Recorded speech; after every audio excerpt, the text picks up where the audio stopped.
I'm proud of you. Y'all have that video saved. That's crazy. I'm proud of you because I know how hard it is to take care of ourselves.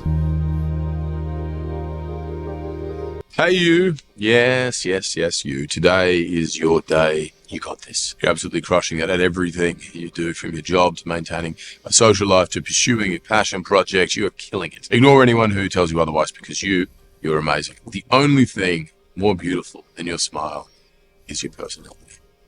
Yeah, I said it. You're more than capable to take on the world, the whole world, by storm. Speaking of the world, did you know that it's a better place because you're in it? I mean, your mum brags about you all the time. You're strong, you're confident, you're intelligent, you're charismatic, you're the total package. On a scale from 1 to 10, you are an 11. Don't forget it, okay? Do not forget it. To go out there, take the day by storm, and remember this, I'm proud of you.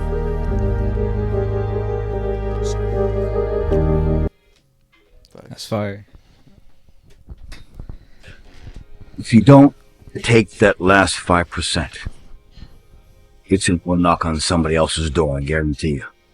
There's only a certain window of opportunity for success. This is your opportunity of a lifetime. Take the 5%. Go the 5% distance. You're scary as all head. It will drive you to the ground. You'll fail a few times and fall on your face. Get up, keep getting up, keep getting up. If you don't, you have to be happy for the rest of your life. If you don't take the last 5%, you have to be happy the rest of your life knowing you went to somebody else's door and knocked on their door, and you could have been that guy. Facts. It's up to you. I fucking love Tom Platts, bro. It's one of my topics today. Really? Well, that's brought to you by The Unnoticed Podcast. Is that Chris?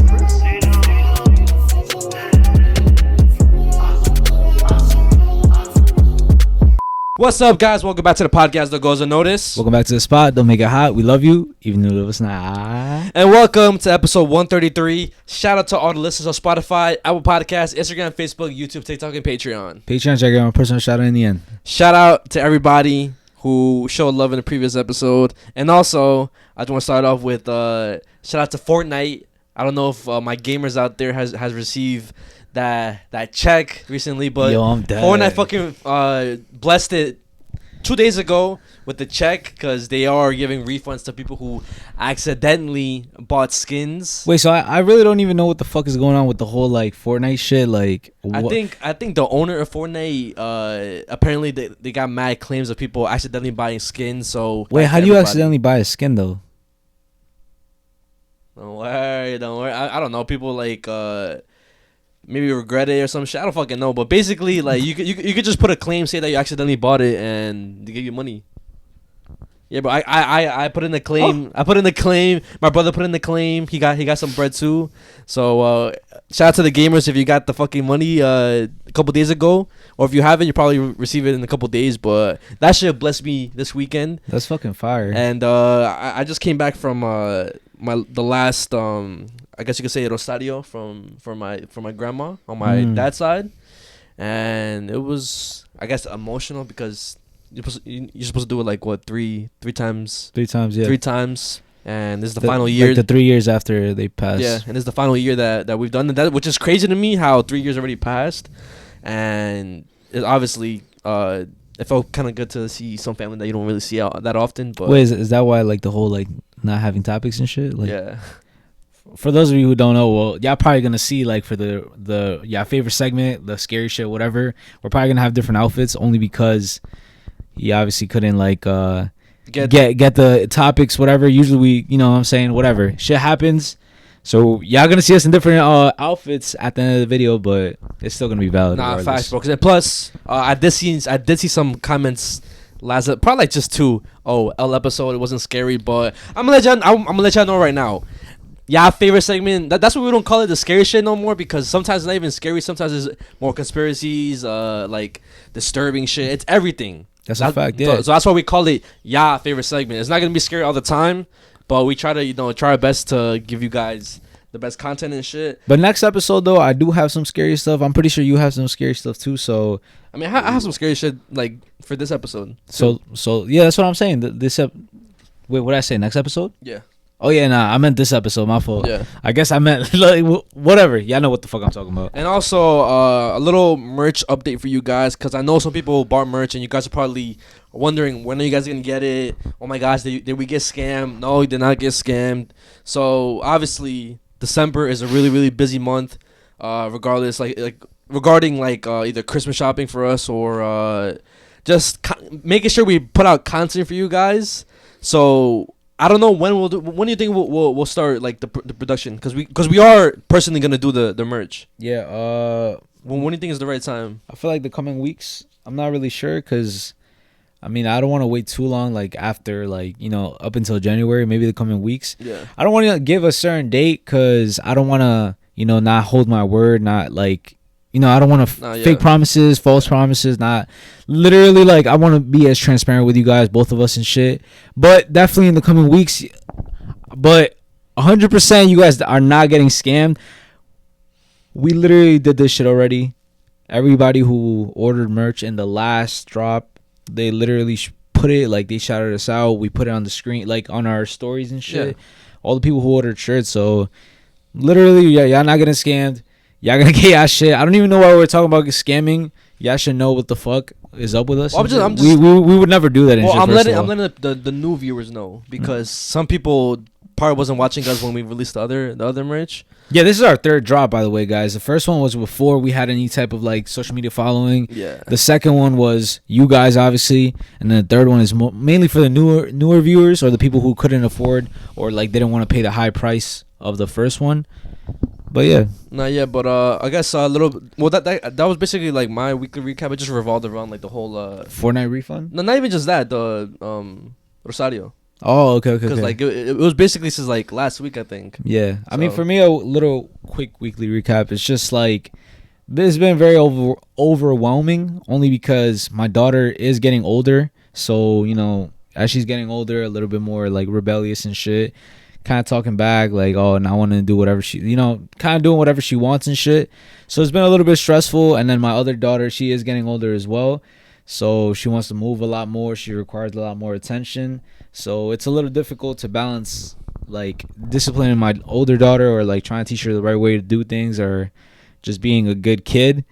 And then, you know, trying to make sure like my other daughter is like fully like following, you know, there's a certain like things that she has to do at a certain age, like oh, she has to say, she has to speak at, you know what I'm saying, like the milestones, I think that's what they're called. So whatever, we were trying to keep up with her doing that, and yeah, it's just constant like it's been very overwhelming basically. And then also like my fucking landlord, he hasn't been bro, our heater, right? So we have like the whole like central AC shit, whatever. Yeah. And it's like a heat, and it's also the AC. So the heater doesn't work right now, and bro, it's been brick. In New York City, guys, it's been fucking crazy cold. Like, I'm telling y'all right now, bro, it's crazy. And you know, at night it's been getting mad cold and shit. And like, we've been telling our landlord, but there was some of those I feel like everybody has those types of landlords that they're mad cheap, and they don't want to fix shit, or they don't really want to do it the right way. They try to find a loophole around it. So, you know, they kind of fixed it, but it's not really fixed. So that's been another issue. And then like, how long have you been telling them to fix it? Bro, mad long. But I mean, we got like, you know, like a heater or whatever. Like, we're not fucking cold and shit. For a little bit we were, like the first couple of days we were like fucking cold, and we were telling the fucking landlord like, yo bro, are you gonna come or not? And then we had no choice. Some family members let us like borrow some of their heaters, because them shits is low-key valid as hell. So they're like, oh, just use it, fuck it, whatever. You don't have to buy one. You know what I'm saying? Shout out to them and shit.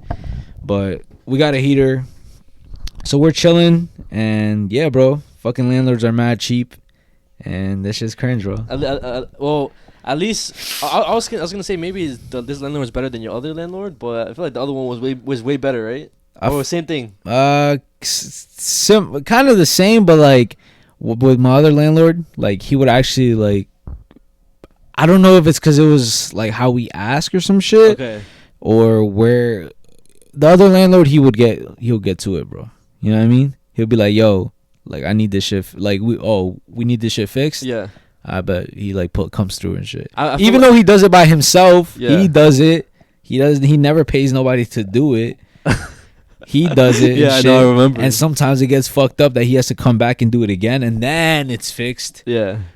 But besides that, it's pretty much the same, bro. Like, you know what I mean? Yeah. It's just the speed of when it, like, oh, he actually comes and shit. Maybe like 2 days. This lady takes like 5 days. You know what I mean? Uh-huh. So it's like, but the same shit. Fucking, they come fix it. It's a little fucked up. They have to come again, fix it for real. Like, what the hell? A little bit of nerd talk. I saw a podcast I was talking about, and I feel like this might get a little heated, or a lot of people in the comments also might argue about it. This might even be clip worthy. Okay, what? Who do you think is the greatest superhero of all time? In my opinion. In your opinion, and just not all right. So your opinion, and then like who do you really think is the, you know what I mean? Like, Okay, hold oh on, my hold gosh, what the fuck? Well, I know. I noticed that every single episode, it's always a different word with you that you keep spamming. I don't know why. Yeah, what was the word? Yesterday was last time was basically. It's basically like, You know what I mean? you know what I mean, And shit. and shit. You barely say bro anymore. I used to say bro a lot. Well, we both used to say bro a lot. But okay, are we talking about my favorite, or because I think my favorite is the best of all time? Or are we talking factual shit? Just say who you think it is. Spider-Man. I knew you were gonna say that, bro. And that's funny because the podcast said Spider-Man is the greatest superhero of all time. Because he is. Okay, my why? opinion. Okay, why? Explain. Well, there's many. All right. And I want you guys to comment who do you guys think is the greatest superhero of all time, or if you agree with him or whoever I'm gonna say after. Oh, you have a different one? Yeah. Okay, so mine is because I grew up. Look, it's gonna be a little biased, but I'm gonna come with facts though. Okay. I obviously grew up watching Spider-Man my whole life. I grew up with the Tobey Maguire movies, then obviously transitioned to the Andrew Garfield, a bunch of the animated series and shit. And for all those, I guess, different versions of Spider-Man, I always, I guess, could relate in a way because he was always the nerd or the person that got picked on, who eventually got superpowers, who took on the responsibility of becoming the fucking superhero. Okay. And he's just more I feel like he's more relatable than other superheroes, in my opinion. Like, I can't really relate to Superman like that because he's a fucking alien who was born on a different planet, came here, and he's like a fucking god now. I can't relate to that shit. Yeah. Spider-Man, I could relate to a lot. So I feel like that's what makes him the best superhero. And the whole the famous quote that Stan Lee says, and also that the line in Into the Spider-Verse, anybody could wear the mask. Anybody could be Spider-Man. That's why I feel like he's the greatest, because he's the most relatable, and anybody could be Spider-Man. With great power Comes great responsibility. Yo, bro, cooked. I can't even argue anything that he fucking said. I mean, I think it's a little biased just because it's my favorite superhero. Superman? I think Superman is the greatest superhero of all time. Why? Okay, one, because when you think of superheroes, immediately the first person that comes to mind is Superman, bro. Yeah. You know, he has the cape. Yeah. He has the stance, like the superhero. Oh yeah, stance. of course, yeah. He doesn't wear a mask, and I feel like he just literally is the spitting image of what a superhero is. Technically, he wears a mask because when he's Clark Kent, people don't recognize him for some reason because he has the glasses on. and he slouches and he changes That's everything. what I'm saying. So technically, he does in a way, but not him being a super, because obviously he does have a mask, but he has a disguise when he's Clark Kent. Yeah. He's trying to be incognito and shit. Yeah. But whatever, I feel like he's literally the spitting image of what a superhero is. If you think about superhero, he's literally in the name, bro. Superman, bro. Yeah. You know, and also I feel like, in my opinion, the reason why I like him so much as well is because he could easily be he could easily destroy the world, bro. So that makes him like the Yes, bro. In my opinion, only because, like, well, there's a lot of superheroes that could do the same thing. Yeah. But it's because first of all, he's on some Goku shit. He's not from this world. Yeah. And he chose to, protect the human race and shit, And Yeah. even though he doesn't belong here, I feel like he just, like, in a way he feels like he does, Uh-huh. And he is relatable too, because he doesn't belong. He doesn't have his parents. Yeah. He doesn't have his actual parents. Mhm. He's adopted. Okay. And also, oh shit. Yeah, so those things. But I feel like the main reason why is because I feel like when you think of superheroes, he is the first one that comes to mind. That's the only reason why. No. Listen. Spider-Man also. No, bro. No, Yes. bro. No, bro. I bet you right now, when you said superhero, everybody thought about No. Spider-Man first. Right. I think you're right. Spider-Man is the greatest superhero of all time. No. I don't know, bro. I think he's the best, but I just think Superman is like that's like a superhero. Like, bro, Bro, but you don't. Okay. Spider-Man doesn't have a cape, bro. You don't have to have a cape to be But a like, superhero. if you see a superhero, bro, it's like, yo, motherfucker got a cape, bro. No, that doesn't make you a superhero. And I know there's a lot of superheroes without capes, And bro. there's also villains with capes as well. Yo. See, this is why I knew it was gonna get heated, bro. But I agree with you though. I fuck with Spider-Man. Yeah, I feel like everybody does. You might have convinced me. I'm not even gonna lie. 'Cause- you might have convinced me. Because I mean, you did say that. All right, Clark Kent doesn't belong. He has adopted parents, but Spider-Man, he has his aunt and his uncle. Yeah, but Batman, his parents died. He got clapped in front of him, so he's even more relatable. How's that relatable? Because if somebody lost their parents, or He's a fucking millionaire. yeah, but he. Okay, yeah. But trauma, bro. That is trauma. You're right.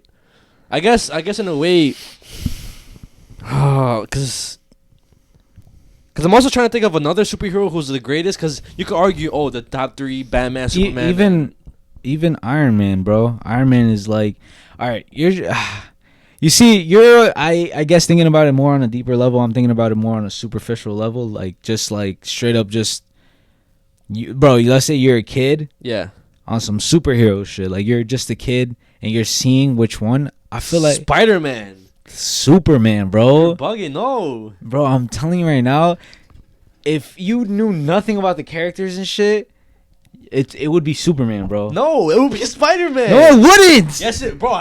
Spider-Man is way cooler than Superman. If you watch the movies and shit, I'm not saying he's not cooler. I'm just saying like he's literally the staple image for a superhero, bro. No, Spider-Man is. No, he's not. There's a bro. reason why he's like the most popular. Like I believe he's more popular than Superman, bro.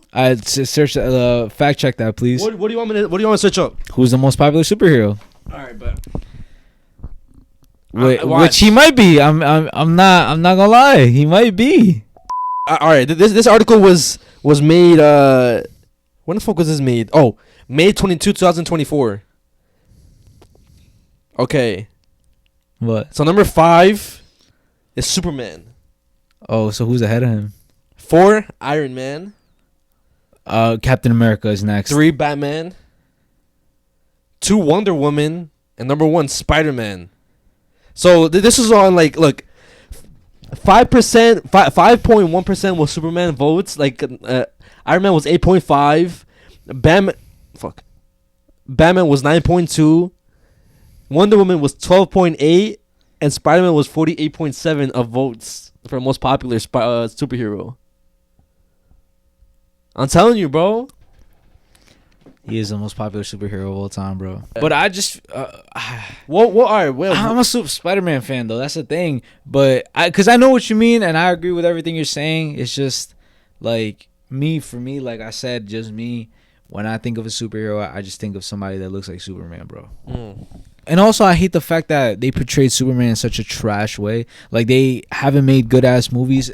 Man of Steel was alright. Yeah. And then like the Justice League movies were, I mean, everything is like alright, bro. And also they don't portray Superman like how they're supposed to. I think the new one that they're making, they're probably gonna portray him good. Cause I like movies to be dark and shit, you know. Yeah. I like when it's like, oh, it makes it seem real and shit, right? Mhm.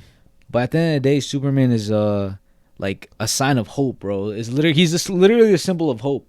So He is, yeah. So bro, it has to be like bro, when he comes, like, oh, he uplifts everything and shit. But it just seems dark and shit in the movies. But anyways, that was like, I guess, a quick conversation. I mean, I don't know if how else we could go more into that. But I think I agree with you, bro. Spider-Man might be the greatest superhero of all time. Yeah, bro. He's just too iconic too. I'm trying to think of like another point why, like, because obviously I feel like my answer was way too basic. No, also I feel like also like the comics and shit. Like they have good ass stories and stuff. Yeah. His villains are pretty fire. Just his suits, his different suits. You know, it's not just one. Also, I think the main point that you said though was literally the best part. Which one? That anybody could be Spider-Man, and then it shows with all the different variants of Spider-Man. Mm-hmm. You have a girl, you have a fucking teenager, you have a Mexican, you have a black guy, bro. You have everybody, yo. Every single.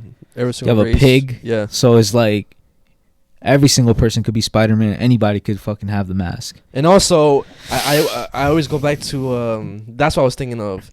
There's obviously the great responsibility speech by Uncle Ben, or even not even Uncle Ben, because Uncle Ben wasn't the person who even said that in the comics. I always go back to May's speech in Spider-Man 2. I believe there's a hero in all of us that makes us noble. That shit's so fire, bro. That shit made me tear when I saw it. Yeah, I always tear when I hear that shit, bro. Yeah, that was fire. Yeah, I mean, let us know who you guys think is who your opinion is the greatest superhero of all time.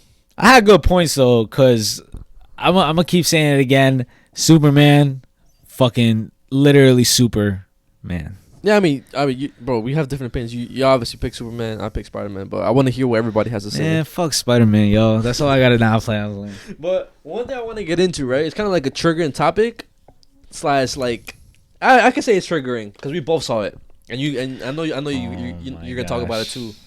I'm gonna cross it out right now. And everybody has probably seen this shit. So recently, there was a documentary that came out about a girl named what's her name? Lillian? No, hold on. Let me get her name right. Lily Phillips. Yes.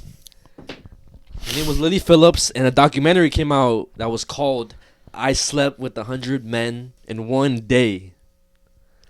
Now, if you haven't seen it, it's basically this OF model who I guess wanted to break the record or some shit like that for most men in one day. And she ended up doing it, obviously. And there's a lot of mixed emotions when it comes to that. I'm pretty sure as soon as you guys hear the title, there's already, different like thoughts coming to mind. When I saw it, but I was like, why would you even do this?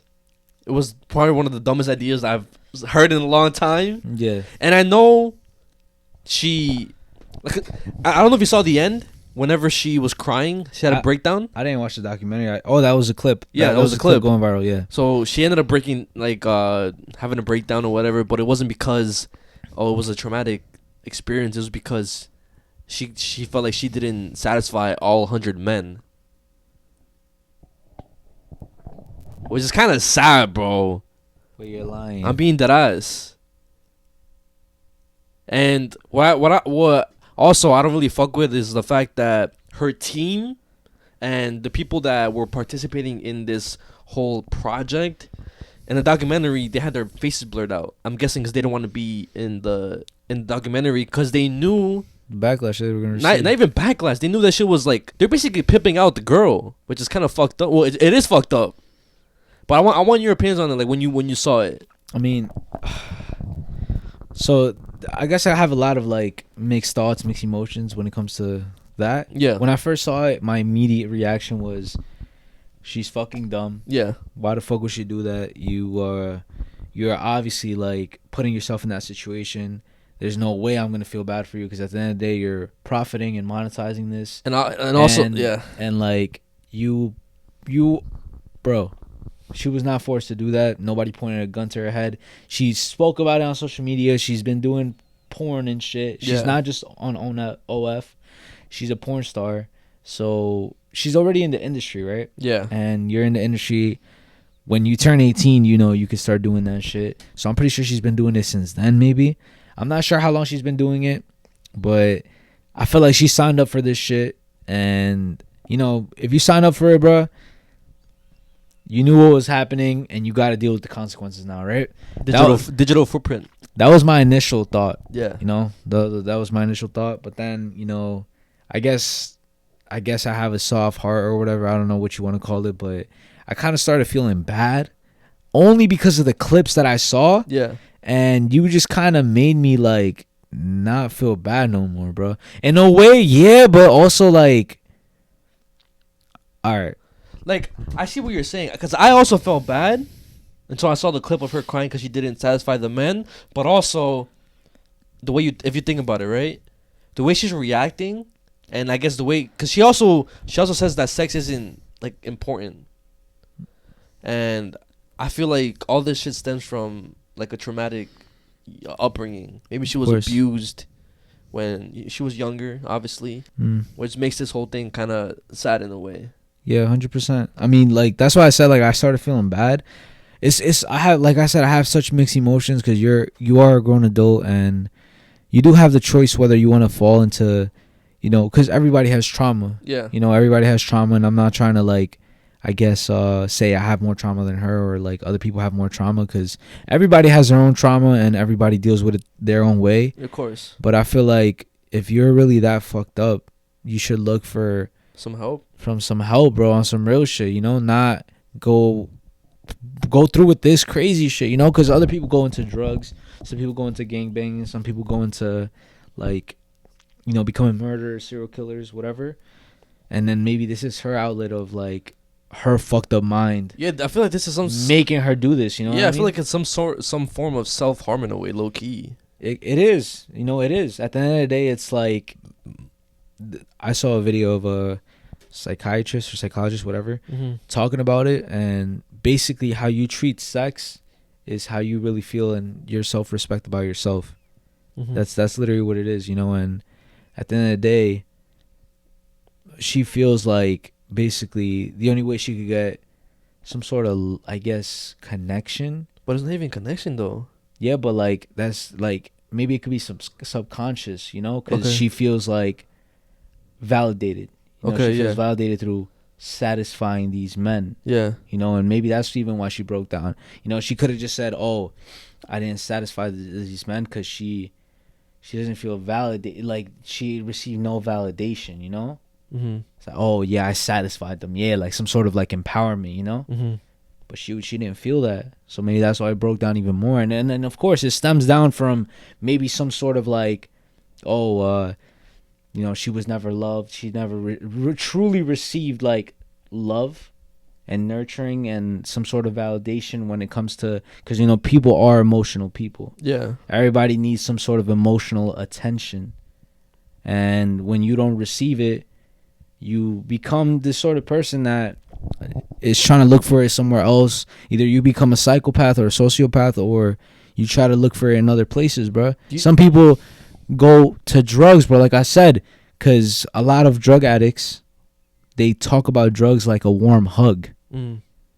And now a lot of people who dealt with a lot of, like, you know, daddy issues, mommy issues, whatever, they go to sex because they feel like connected to somebody, bro. They feel like loved. They feel like that's the only way they could get some sort of like attention and validation from somebody. Do you think her friends have some sort of what's that word? Blame? Like no.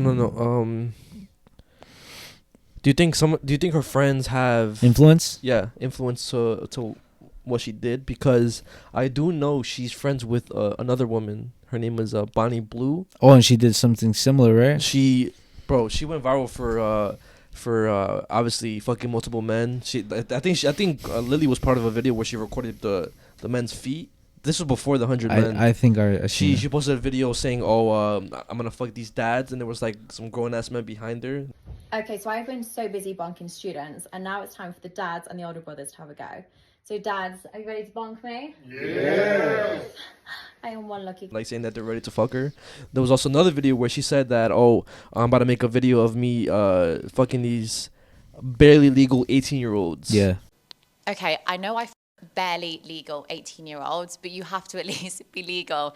I've just had somebody bring me a fake ID. Well, it's not fake, it just wasn't his. So boys, please at least bring your own ID. You just have to be 18. That's all I ask. I've seen that too. They're friends, bro. And Bonnie have got countless guys lined up, ready to us. Oh, how many shoes are you guys counting? Wait, whoa, these are all the guys. There's more in there as well.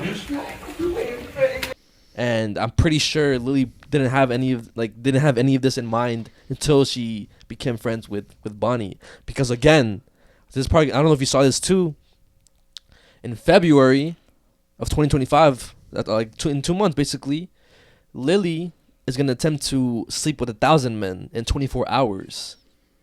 Yo, she's gonna die. I want to be the first person to be with 1,000 guys in one day. Logistically, how long are you going to spend with each man? In out, I'm hoping a couple seconds at most. We're hoping for some other girls there, make it a bit of an event that the guys actually want to come to and enjoy. And, you know, they don't just get 2 seconds, they get a little bit longer with it. So I started doing porn a year ago now, and I just loved it so much. And I think my porn was getting quite mundane, and that's when I decided to kind of ramp it up and do some challenges. I'm doing what I love and what I enjoy and making a career out of it. So what's wrong with that, you know? So she likes doing this, bro.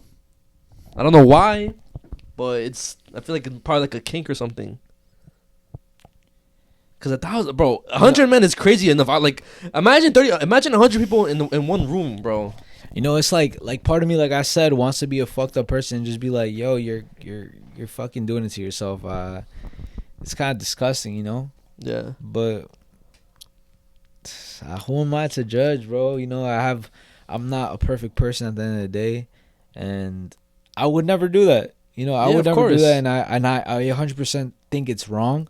I 100% think it's wrong because I would never, ever want my daughters to do something like that. Yeah, of course. So it's 100% wrong. It's 100% disgusting, and you know, but there's definitely something fucked up with her. Of course. Every single like porn star or some. I mean, no lie though, some just do it because they truly like it. Yeah, no, I remember. I think. I don't know who showed me. I don't know where I saw it, but I saw another clip of another woman saying that how her body count was like 3,000. I sent that to you guys. That's the one you sent. Yeah, and I don't know if she's an OF model or if she's a porn star, but 3,000, bro.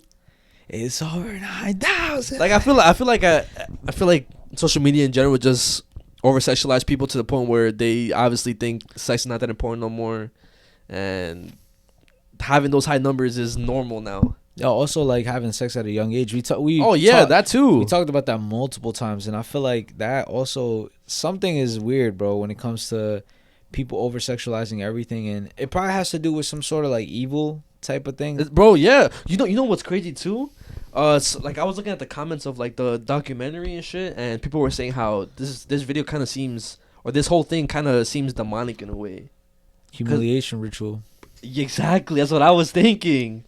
Cause whenever the guy who was, I guess, interviewing Lily, like you could tell he kind of felt bad but also felt uncomfortable. You saw like the aftermath of like how it looked inside the room. It was full of like condoms and like tissues and shit. And even some, like I think only two men were interviewed that fucked her and shit, and one of them was like shaking profusely, bro, because of how, like, I guess how nervous or scared he was because he didn't want nobody to find out. Or I mean, yeah, it's embarrassing, bro. It is. It's embarrassing. The fact that you took part in that, and it's not like something to be proud of either. That's also why they probably wanted to blur their faces and nobody wanted to get it interviewed and shit, because you're not, what they did was not lit. They're probably just a bunch of like fucking weirdos or some shit that want to get their nuts off. It's people who subscribe to her OnlyFans, I think. Yo, and they're not like, bro. Yeah, some people paid flights to go there. Like, bro, it's both of them are the issue, bro. I'm not even gonna lie. For sure. Like, both are the issue. The OnlyFans people, and then the people, the sim men, yeah, supporting the OnlyFans as well, and then also the, you know, it's just a problem, bro. That's probably never gonna end until some sort of way, like, everybody gets enlightened, and then they realize that we're all humans and we shouldn't be like over sexualizing each other. Yeah, you know, it's deeper than that. 100% it is. Cause, bro, sex, and I hate to sound mad cringe, and I don't like to sound like woke or whatever, but sex is low key just to make babies, bro. Obviously, like you can have some pleasure in it, but in our nature, the way we were created is to reproduce. That's how it's a reproductive organ, bro. Yeah. That's literally what it's meant for, you know? So it's literally our own minds just fucking with ourselves, and then we turn it into this other thing, bro. It's the same shit with everything, bro. Like, for example, ambition, right? Yeah. Ambition could turn into greed.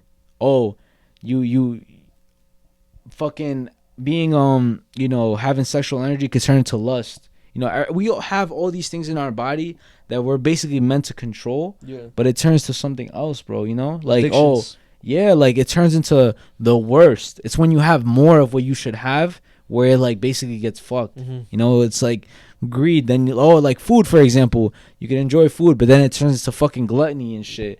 Oh, you could have rest time, you could chill out, but then it turns into fucking you're a sloth and shit. You know? Yeah. So it's like, bro, we gotta learn to control ourselves, like mentally, spiritually, all that shit, bro. Yeah, well, like I have guess discipline type shit. What I hope is that this isn't normalized more, and that women obviously don't think like, oh, just because she did it, so I'm gonna do it too. Because again, I do believe that like the whole sex working narrative that is it's valid is not good. Obviously, 100% it's not. Obviously, people have to do maybe some people are in like the worst position and they have to, like, I know certain strippers or prostitutes that don't want to do what they have to do, but they have to survive or whatever. But there's a lot of stories of young women who join the industry, OF industry, who are sold a dream, like, oh yeah, this is how it is. Yeah, there's definitely some sort of manipulation. No, shit. Yeah, and then once they are in the industry, they realize, yo, what the fuck is this? This is not what I was promised. Because I know there's a lot of stories of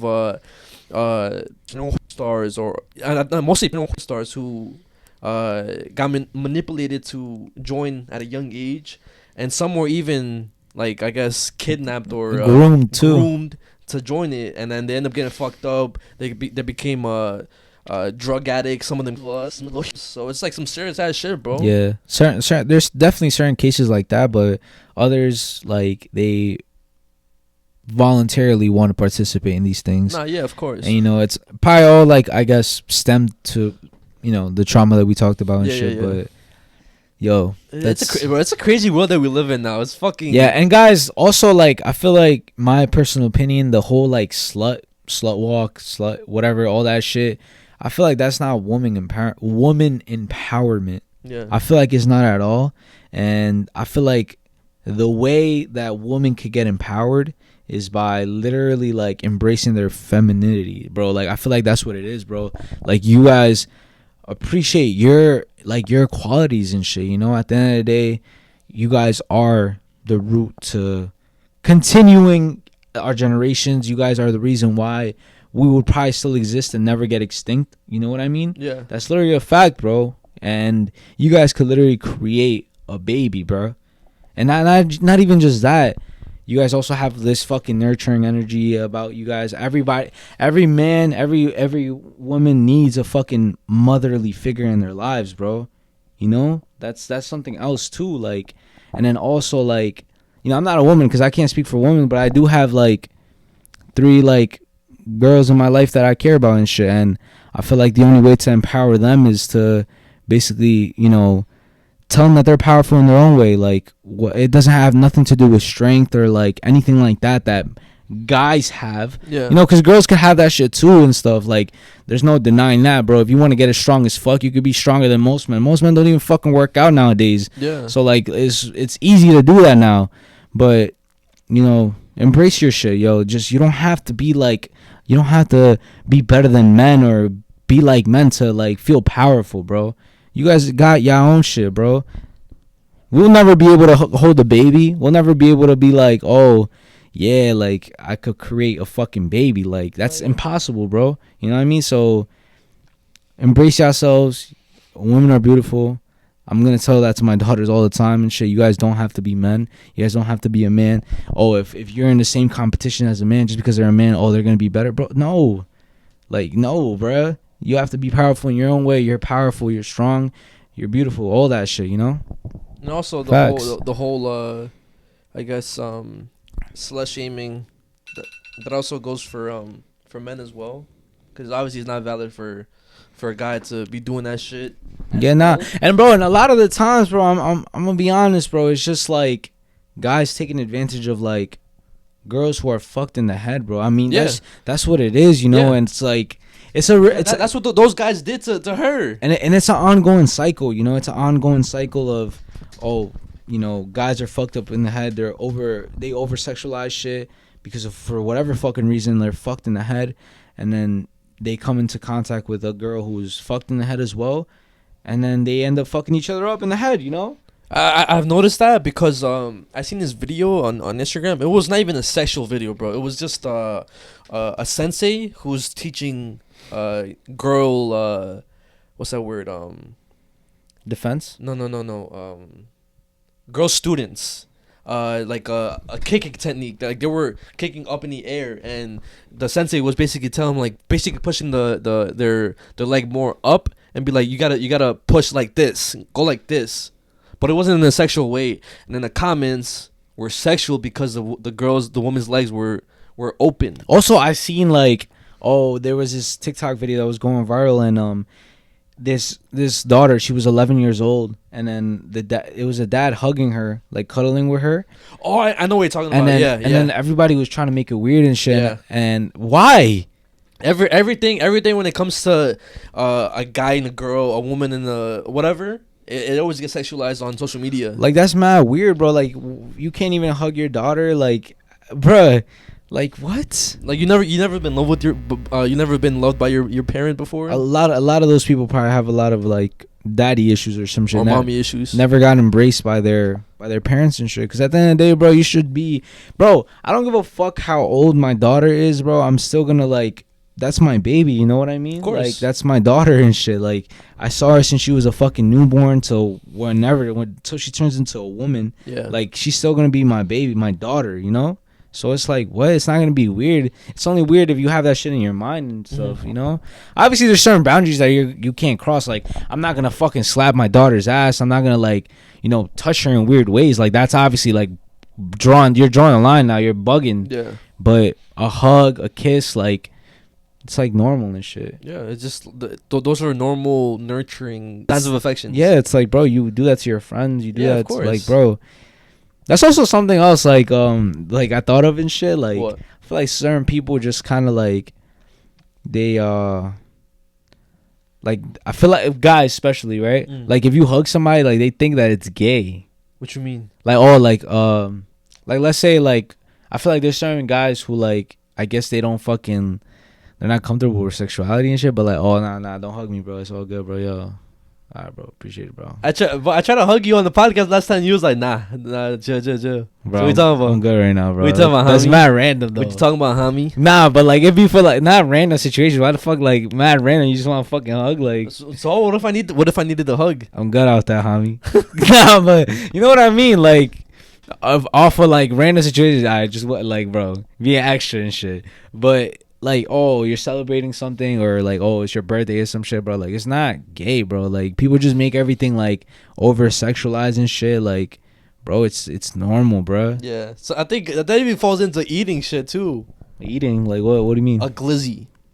Oh, even that, yeah. People are afraid to eat a glizzy. A banana, a popsicle. We have to eat everything in a certain way, because it's not. It's gonna be considered gay. Bro, it's funny. We had a conversation at Abby's family's house. Yeah. So it was during like summertime, right? Oh, my logo. I forgot. Yeah, I forgot to bring it up. I mean, I guess I never had like a reason to bring it up. Yeah. But we had so it was hot.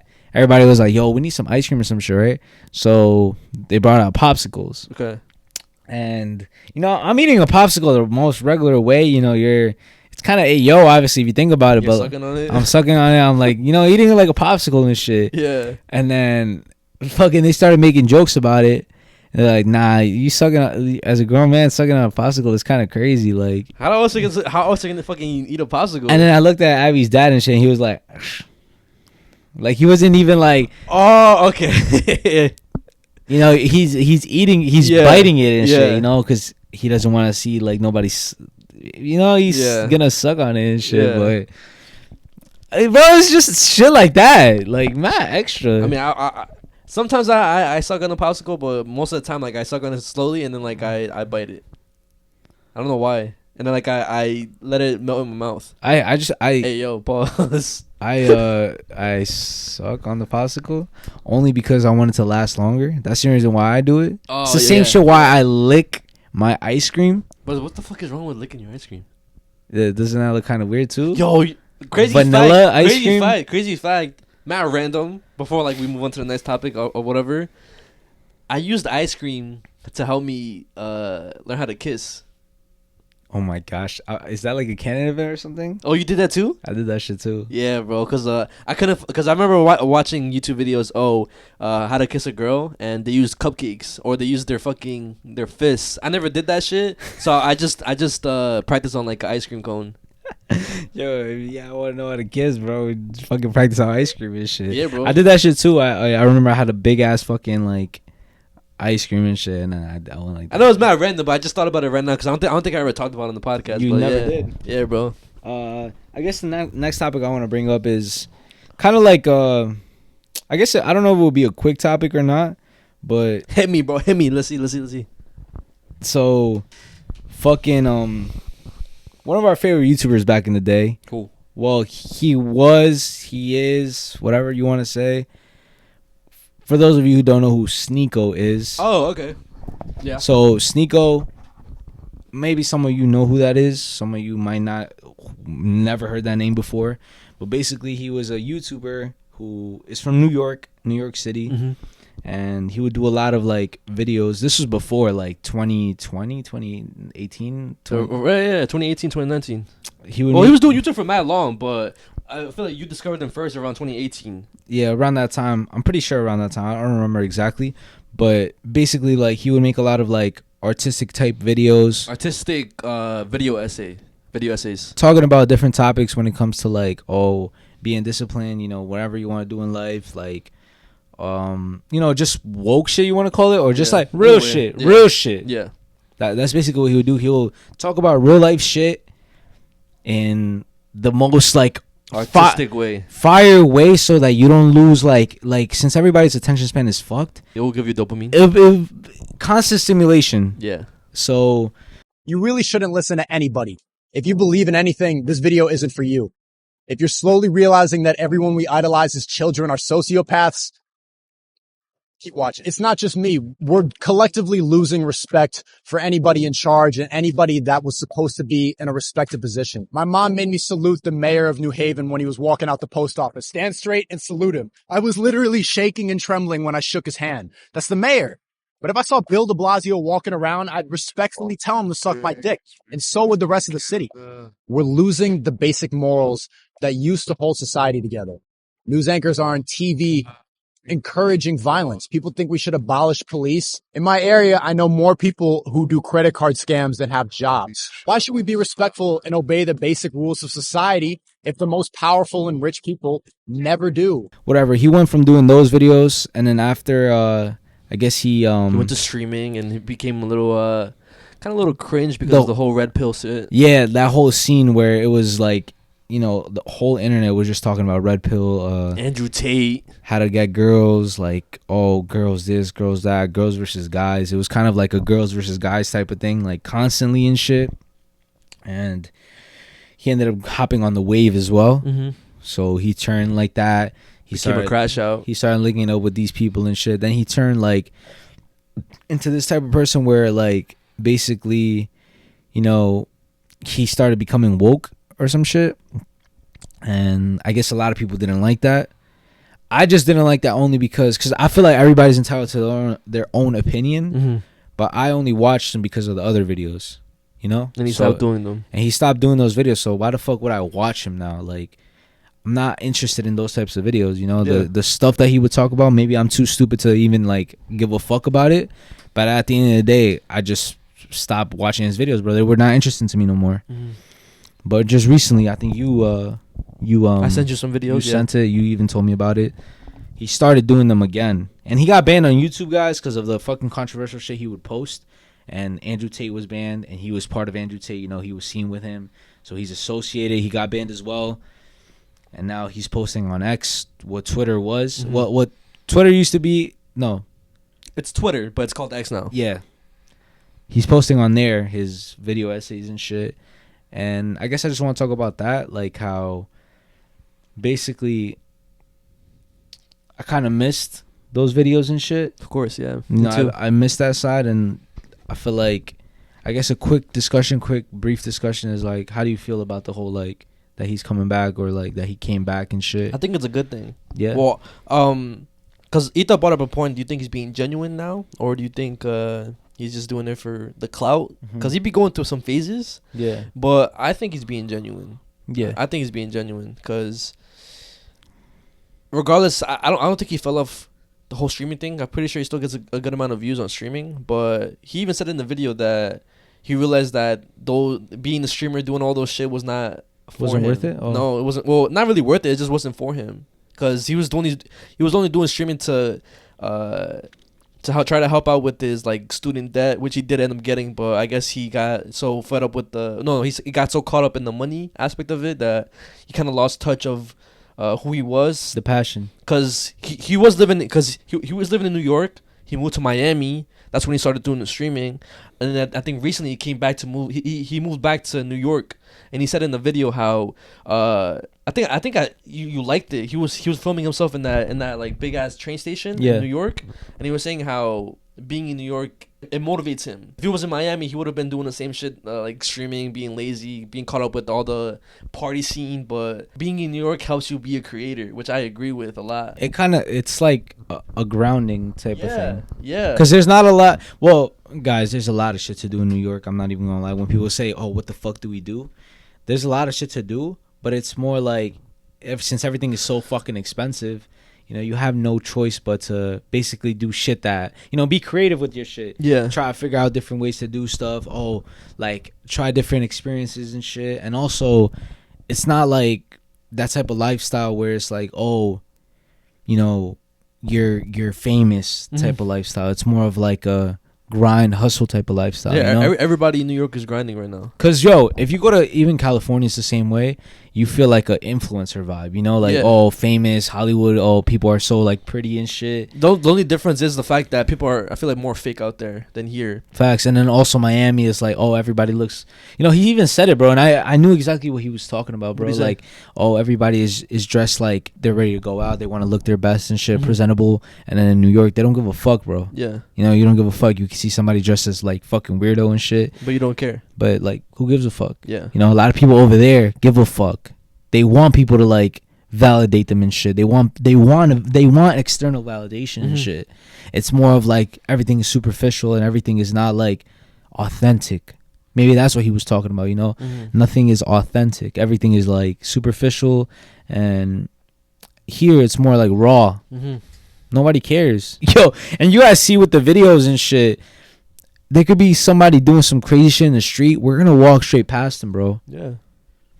Just like, who gives a fuck? It's a normal day in New York. Exactly, bro, which is crazy, you know? And it makes you be like those types of people where you just don't judge, or you just mind your business, you know? You don't have an opinion about everything, and you don't judge people. You don't give a fuck about what people are doing. You just do your fucking grind and shit.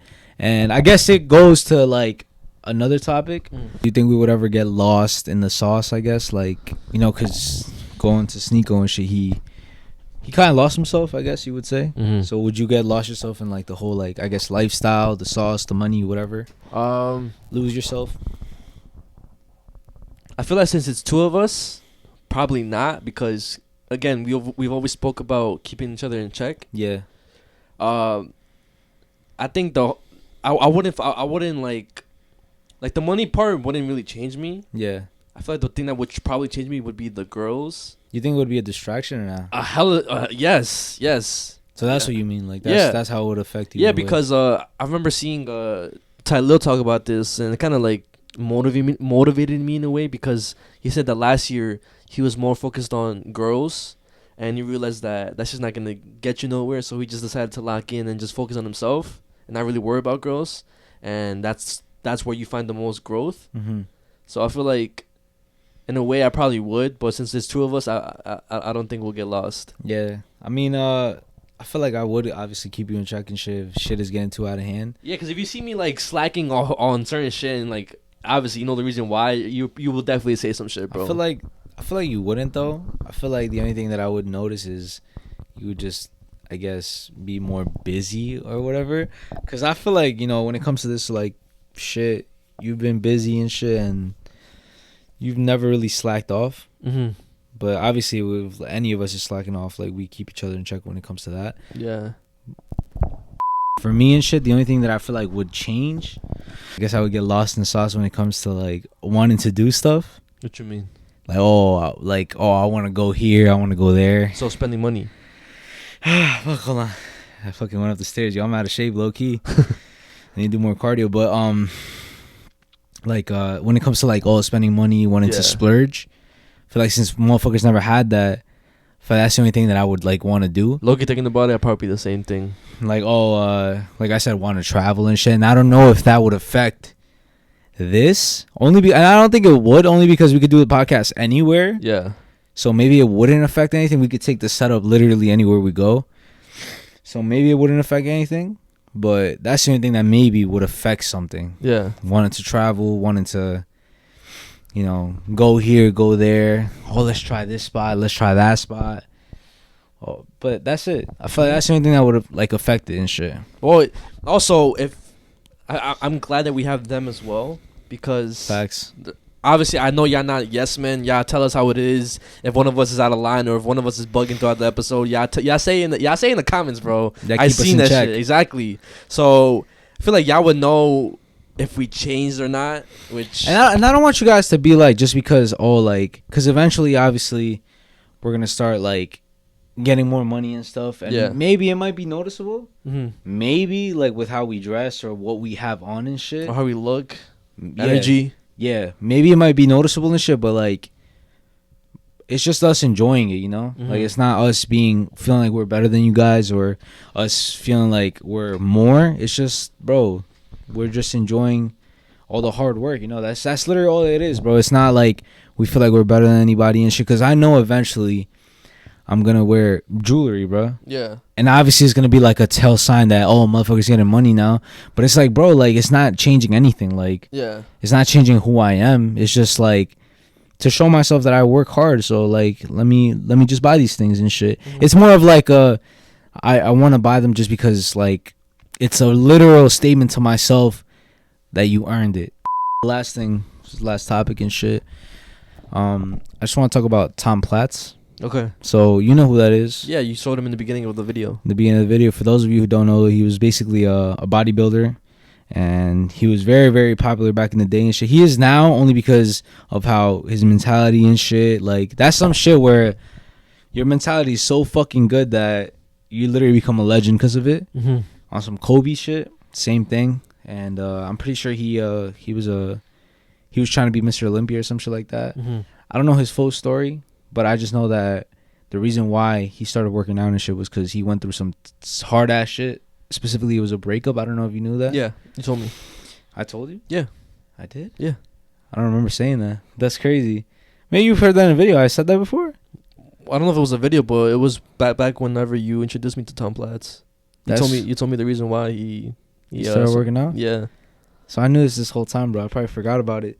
But yeah, he basically went through some hard ass time, mm-hmm. you know, some traumatic ass shit. But he didn't let that shit stop him.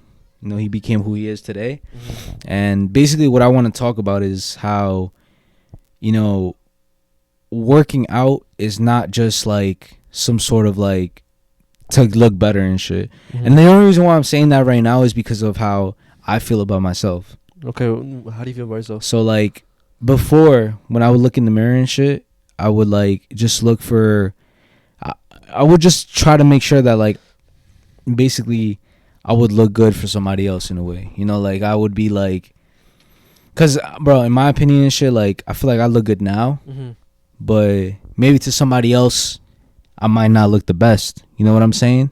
But me, I know exactly how I look, and I know exactly how I used to look, so I feel like I look good. Of course, yeah. So that's what I'm trying to say. You know, it's working out is not more for external validation. It's for just you. You know, and that's body positivity in a way. It is. And relating to him and shit is because, like, what he says is that working out is not just to be big or be strong and shit.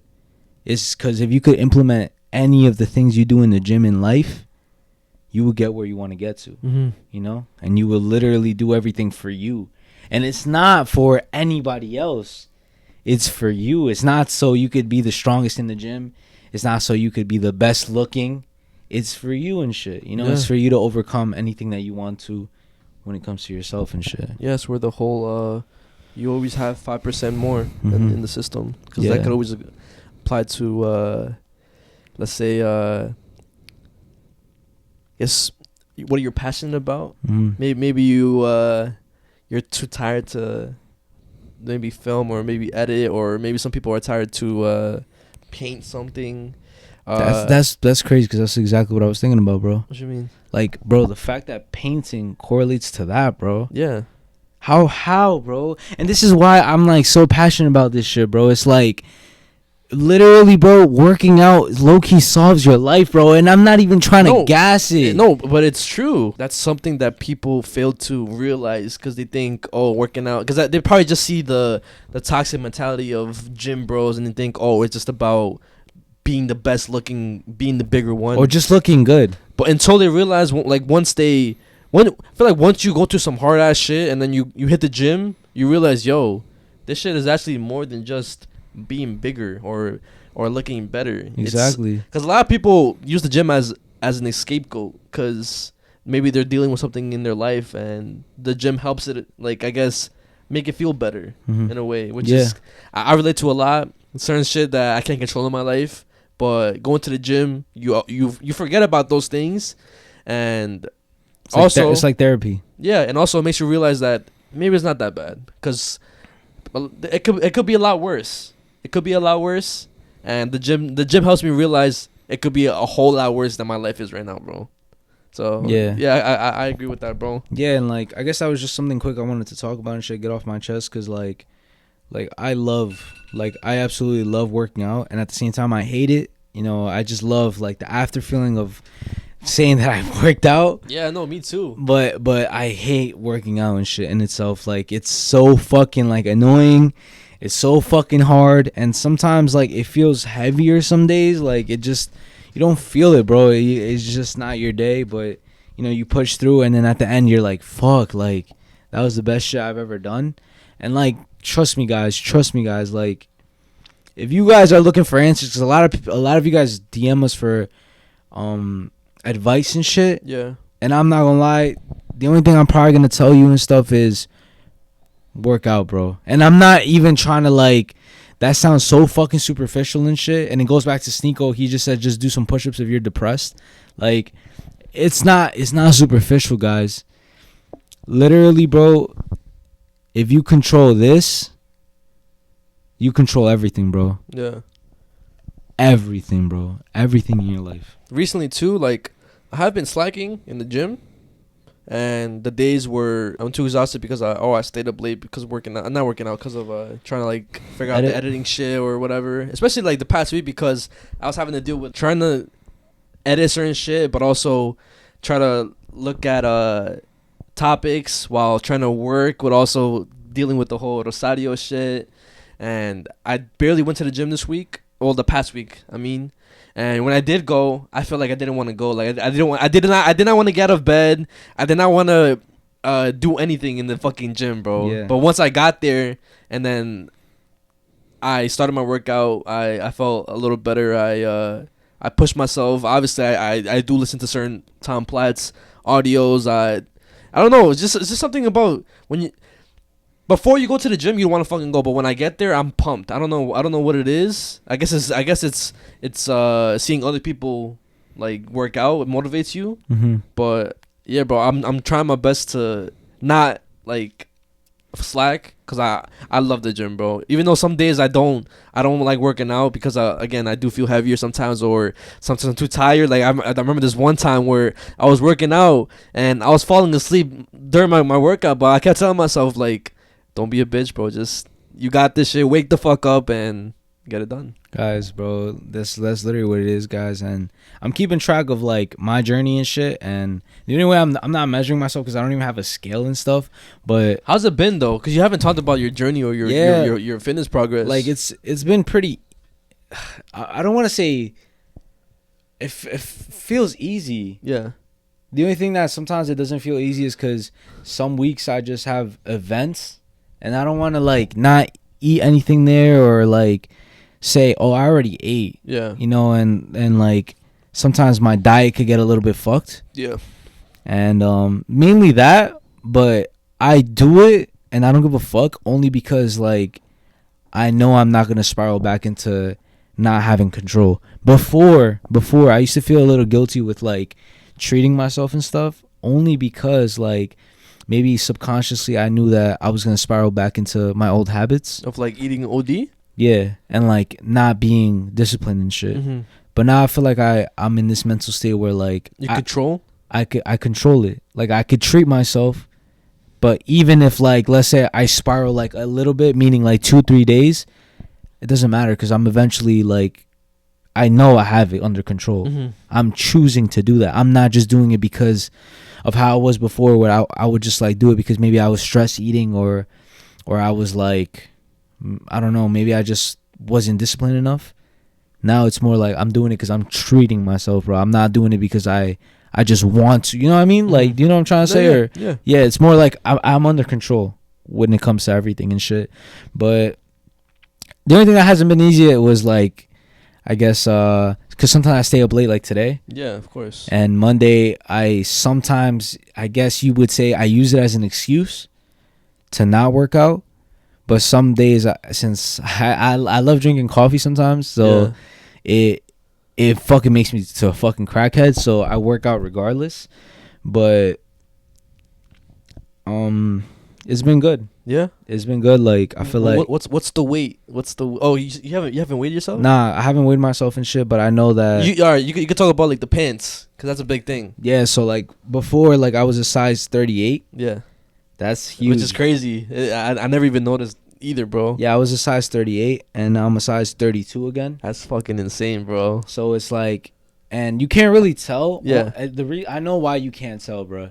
I know why people can't tell. It's because of the way my clothes is. What you mean? My clothes is baggy, so you can't really see like my waist and shit. Okay. You can't see this, right? Well, to be fair, before right here, at least it'd be more like. You can still see it only because I'm sitting down. Well, yeah, but it used to protrude a lot more, which is what I'm trying to say. Like if I guys, I could pull up my shirt. Like hopefully they can see it. Oh yeah, you can definitely tell, bro. Like bro, you see that, bro? Yeah. Like, and keep in mind, guys, like before, this shit would have been mad like this. Yeah. But bro, I have mad space in here, so it's like, guys, I went from a 38 to a size 32. I don't know what that is in weight and shit, and people that's a huge accomplishment. And people can't tell because of my clothes. People can't tell because of my beard. And sometimes when I have a haircut, it makes me look bigger than what I actually. When I don't have a haircut, it makes my head look big. So it makes me look like my clothes is big, my head is big, so it makes me look bigger. Watch, bro. When you kind of like shave a little bit off of the mullet, you'll be able to tell. I'm gonna do. Yeah. But that's you're just gonna see the haircut. Yeah. But guys, it's definitely possible and shit.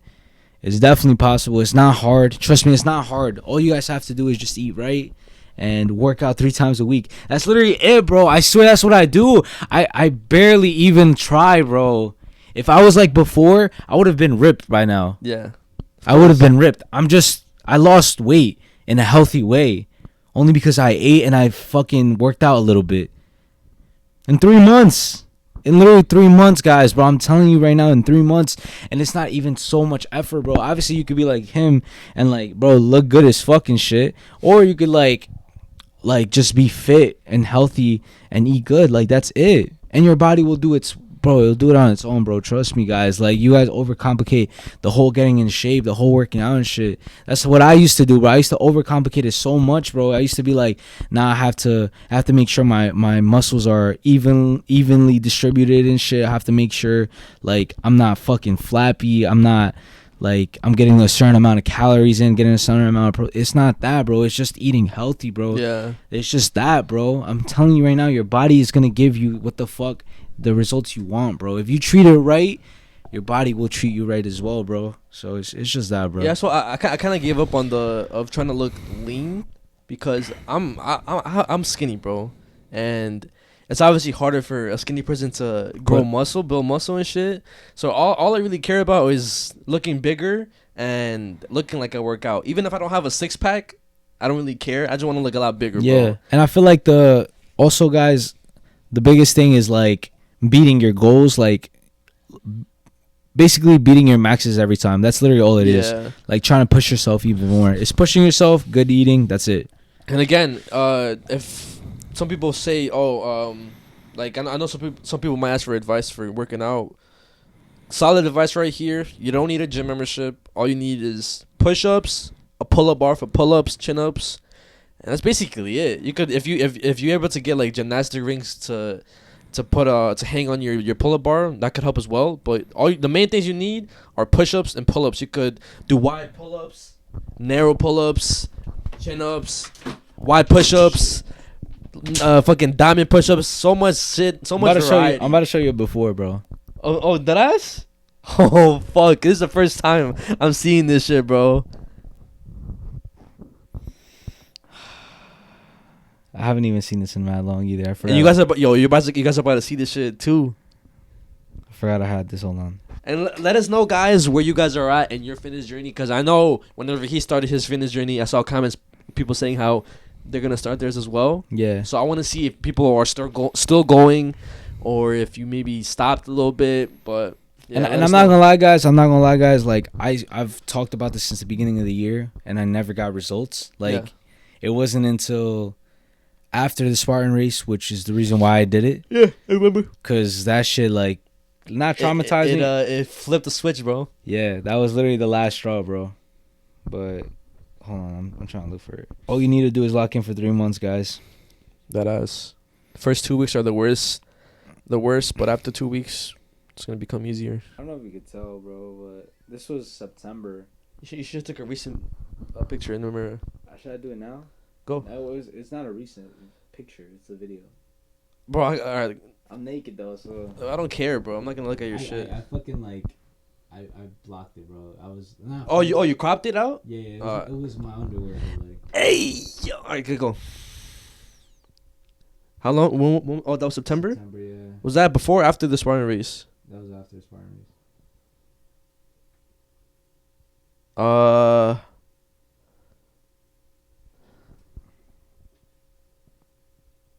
Okay. Oh wait. What? You can tell the difference in my face. I can tell in your face. Yeah, you look a lot bloated here. Your cheeks look a lot like chubbier here. Yeah, and I couldn't do this. You see what I'm Yeah. Stand up real quick. I want to see your belly. No homo. No homo. No diddy. There's no diddy right here. Right now 'cause I ate though. Nah, bro, it's fine. But that's because you ate. This is because you're just fat here. You want to take my shirt off? Yeah, no diddy though. Right, bro. Hold on. Should I take a video of you? Hold on. Alright. Bro, yes, you can tell a difference. You have longhas here. Bro, you can tell a huge difference. Bro, I look mad different, bro. Like, bro, it's insane. I'm bloated though, because you can tell right here. Bro, there's a reason why you have stretch marks on the side of your Yeah, bro. Look. You have longhas right there. It's crazy, bro. You don't have longhas. And I still feel like I'm fat a little, bro. It's just body dysmorphia. Yeah, cause I know I'm not, bro. My Abby tells me all the time, bro. I'm tripping. Yeah. Man, my son, bro. That's good shit right there. That's good work right there. Nah, bro. I have body dysmorphia, guys, bro, a lot. I'd be looking at myself every day to make sure I didn't gain weight, even though like I'm not gonna gain weight. Well, just to end off this Are you gonna show your goal? What? Where you gonna show some like your physique or some shit? Oh, I mean, I could pop up with the picture. Even though he fucking shows it every time, y'all want to see his physique. I Follow guess- his Instagram or some shit. Nah, tight shit. But like, I posted this on my story recently. It's probably one of my favorite pictures of all time now. I know you're gonna. It's do a that. Spider-Man one. Like you already seen it. That one. That one. And then obviously there's like the. You posted that one, right? Nah, I posted this You one. should have posted that one. I just like this one better. I don't know why. But like, yeah, you guys see this one too. Post that, bro. I posted too. You should post it on your feed, bro. Oh, this one? Yeah. I posted like whenever I post like mad pictures, like a dump or whatever. But yeah, and also I don't know if you guys ever seen my before picture. I'll just post it up right now. Or before video, you have the video too. I do actually have a video right here. This is like a month into working out. It's not that bad. Yeah, it's not that bad. I'm talking about the way before video. Which one? Yo, you're mad skinny, bro. That's what I'm saying. Your shoulders got bigger. Where's the picture? God damn, look, yo. Oh. Nah. That was before. That was before working out. Nah, bruh.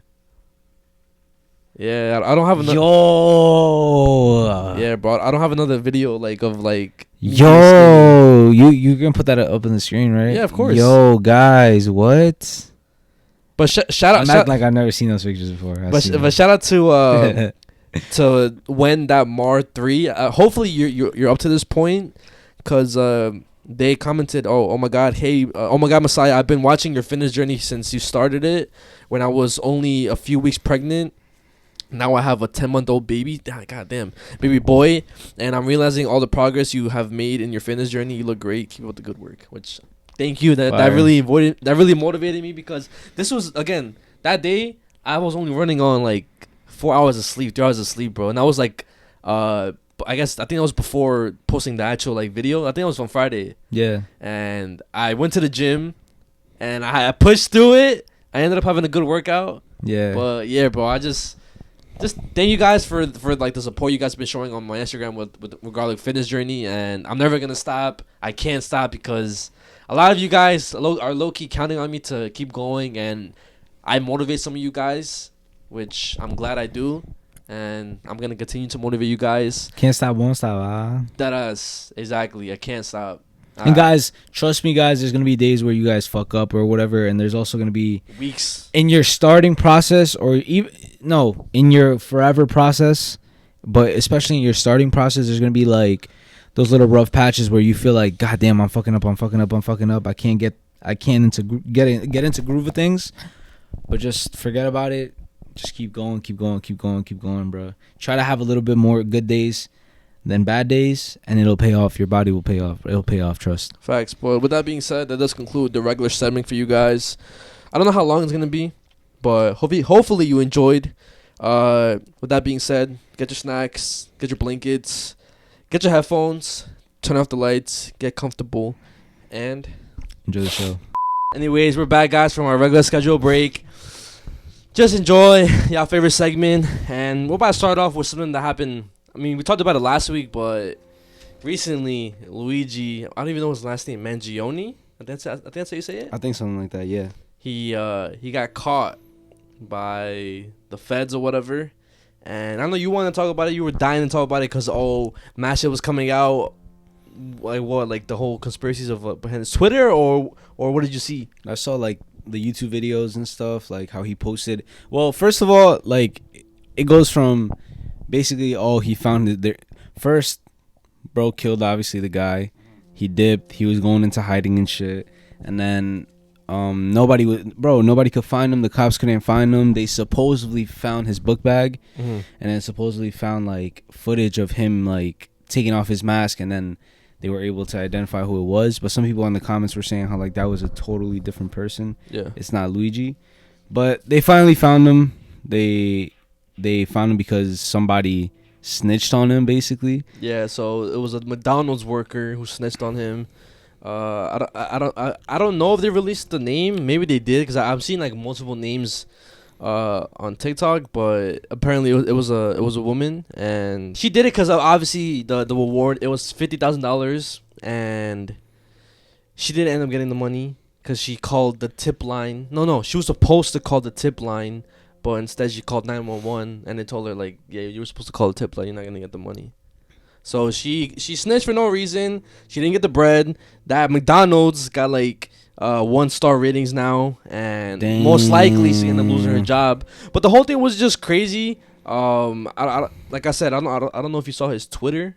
Like his. I didn't see the Twitter. I saw the YouTube video. That's the only thing. Okay, so we'll start off with that. So he did post a YouTube video, which is kind of weird. He posted a YouTube video saying how, oh, I have been arrested and the truth will come out. Yeah. And there was supposed to be a video that was supposed to air, I think, 2 days after that video, but YouTube took that channel down. Yeah. Which was kind of weird. Why would YouTube want to take his shit down? And also, he had multiple videos planned out. So this was like, he planned this shit like a year ahead. You think so? Yeah, it's confirmed. He already had this like. He already had certain videos set when they were gonna be published. Nah, what the fuck? Everything is crazy too, cause like the way like my brother was telling me about how like the gun, how like it worked and shit like that, or like the specific bullets that he had. So like he had specific bullets where it doesn't make too much noise and it doesn't leave like much of a trace. Okay. And that's why whenever he was shooting, it's like he had to cock it back every single time. What the fuck? Yeah, I don't know if you noticed it in the video. No, I didn't notice that. Yeah, he doesn't like just like shoot. He goes and it's because of the specific bullets that he has in there. From what I saw, I heard it was 3D printed. Yo, you see in that too. But the bullets were also a specific type of bullet. And then obviously we all know the 3 words that were written on the bullets and shit. Yeah, deny, defend, and depose. Yeah, which is kind of crazy. So what I basically want to get into, right, about this whole case and shit, is how low key, I don't know if this is the start of something, but everybody's saying, oh, this is like the start of a Black Mirror episode. This is the start of like, oh, this is what a great season finale for us. Because I mean, I feel like everything is happening mad fast back to back. And right now, a lot of shit is happening around the world. So, obviously, this motherfucker, like, killing that CEO, starting basically some sort of movement, and now people are like, oh, you know, we have the power to basically go against these rich motherfuckers and bro, basically start some sort of chaos, right? Yeah. So, this shit gives me, like, Hunger Games vibes, like, you know what I mean? Like, all that, where motherfuckers are under the power of powerful ass people, and then we're trying to. You think that's what explains like why there's so many drone sightings recently? Yeah, bro. I feel like you see, everything is crazy, bro. Because as soon as this shit happened, bro, more shit started happening, and then at the same time, aliens were confirmed, and there's definitely a lot more shit happening behind the scenes, and the media is just like worried about these things. You know what I mean? Obviously, the Luigi shit is like low key important. But like not like what I noticed, not a lot of people are talking about Luigi anymore. Like I told you yesterday, everybody's more focused on the drones now because the government doesn't know. They don't know what the fuck it is. And it's everywhere, bro. It's literally like people are seeing it, bro. I have family members who are seeing them. We have literally video evidence. Like you could pull it up. I forgot to ask for them to send it to us, but you could put it on the screen. That's literally firsthand from Abby's sister-in-law or whatever.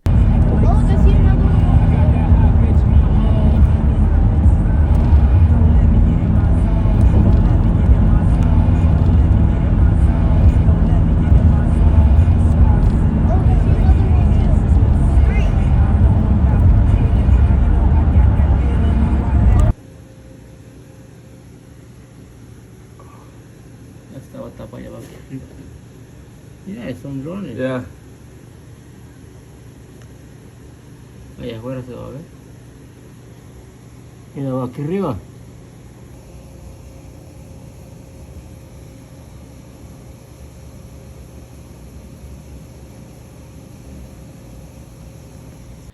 So, and also whenever we were recording last podcast, what happened? Oh shit, guys. So I have a whole bunch of things about the drones or whatever it is, but the main thing about the fucking drones. So when it was first getting set, like everybody was like finding out, oh, there's drones, there's videos coming out, oh, the New Jersey drones. We didn't like think too much of it, you know. Yeah, like, of course. It was more of like a whatever, you know, just social media shit. But then it got real as soon as the other night. I think it was 2 episodes ago, right? You said? No, last episode. Oh, that was last episode. Last episode. So last episode and shit.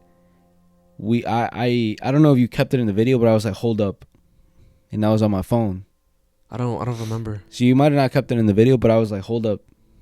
And then Abby was texting me and she's like, did you hear that? I remember you doing that, but I don't know if I kept it in the video. All right, so I basically like Abby texted me, she's like, did you hear that? And I thought she was talking about something else. You know, like, oh, like some sort of noise in the fucking Oh, okay, yeah, okay. some sort of noise outside or whatever. So I'm like, I low-key panicked, so I look at my phone, I was like, oh, like what did you hear? And she's like, oh, it sounds like something's on top of the house, like a helicopter or some shit. And it's making the whole house shake.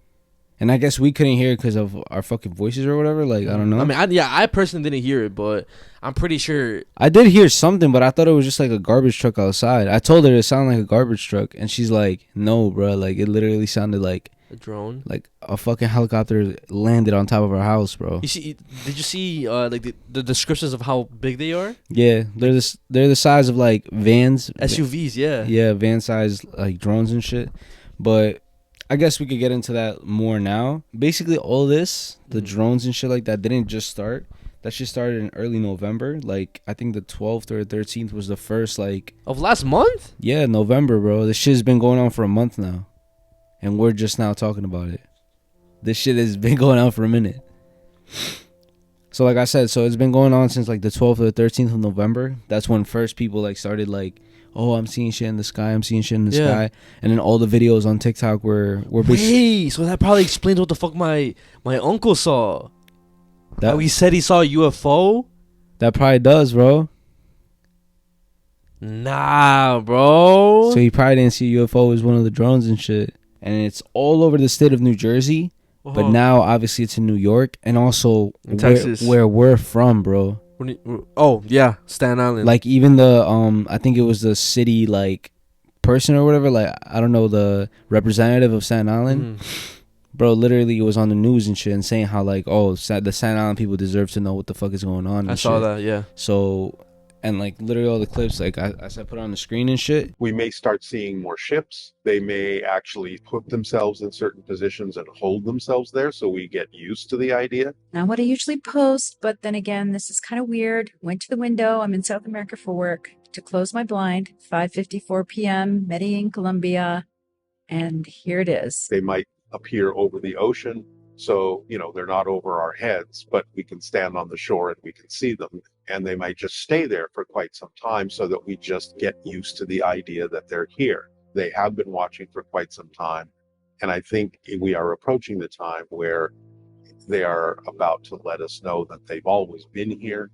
We're about to have open contact. I think it's actually pretty imminent now. They will reintroduce themselves to our society now that we have evolved to a certain point where we're starting to explore the idea of expansion of consciousness. We're starting to understand we're not alone in the universe, and all these kinds of things open us up to being able to receive them again.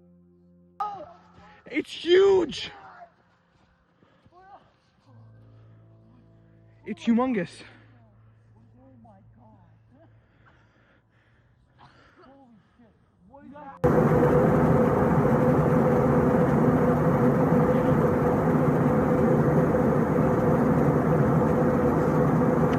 Be honest, do you think it's Project Bluebeam? Or you don't think that I don't think it's Project Bluebeam. No? I feel like, all right, so I have a couple like theories, and like I also saw like some theories of everybody and shit. So the drones or whatever, I feel like that's like the US, bro. Like that's us. Okay. One of the main reasons why is because somebody explained it, and I also was like, bro, there's no reason why it has the same lights as planes. Because if you see planes and shit in the sky, like the white and red lights, and also green and red, and they're always blinking the same way, bro. They're blinking the same way as the lights on regular fucking planes and shit. Okay. So I mean, I low-key knew they weren't aliens and shit. And then somebody also posted a close-up of what the drones look like. And they literally look like big-ass drones. Do you have a video?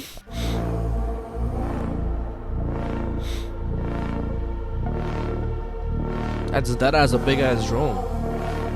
I just hate the fact that these motherfuckers are saying, "Oh, we don't know what they are," but they definitely know what they are. They just can't say anything. Yeah, so that's why I think they're like part of the U.S. Because first of all, this is not no invasion. Like when it comes to like another country and shit. Of course, yeah. Because if not, this shit would have already been like, there were already been bombs like going off in the air and shit. Yeah. We probably would have heard a bunch of jets, a bunch of like fucking gunshots in the air. So it's not that. It's also the government as well, because they would have been on alert and they would have already started panicking and shit.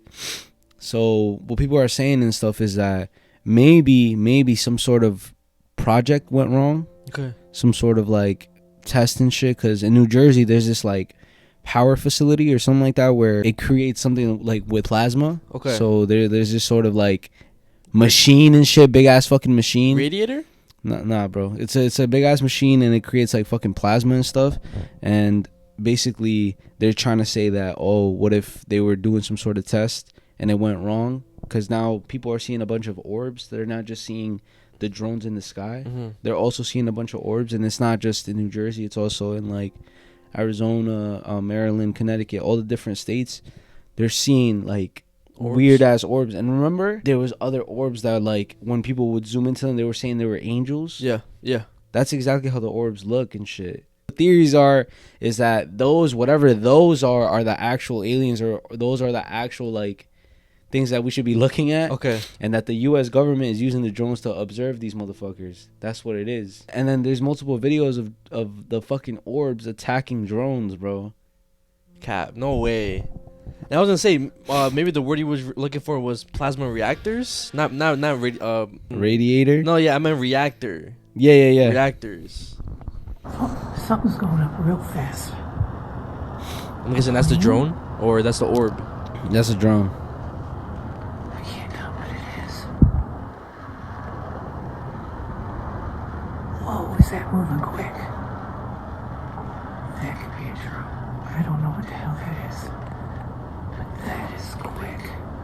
There's only one remaining right now. Whatever that green flashing one is, he moved quick around it to get it.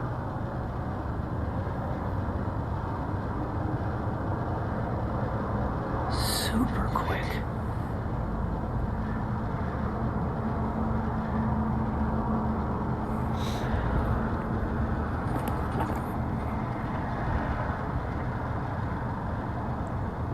Yo, this is fucking crazy. What? Oh, he's like right on it. Oh, what the fuck? Oh, that whatever it was just shut down the drone. If that was a drone. Nah, what the fuck? And this is the orbs and shit.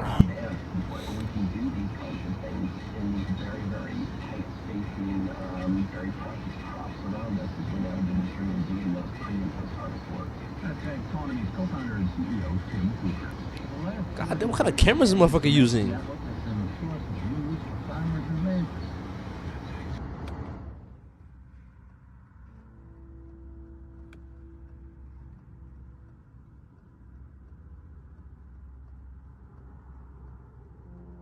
Oh my god, yeah, I seen this one too, bro.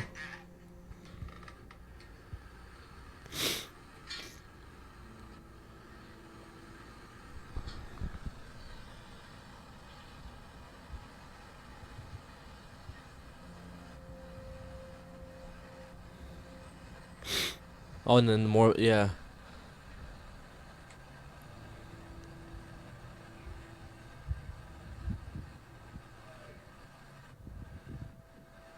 God damn, bro. Bro. What the?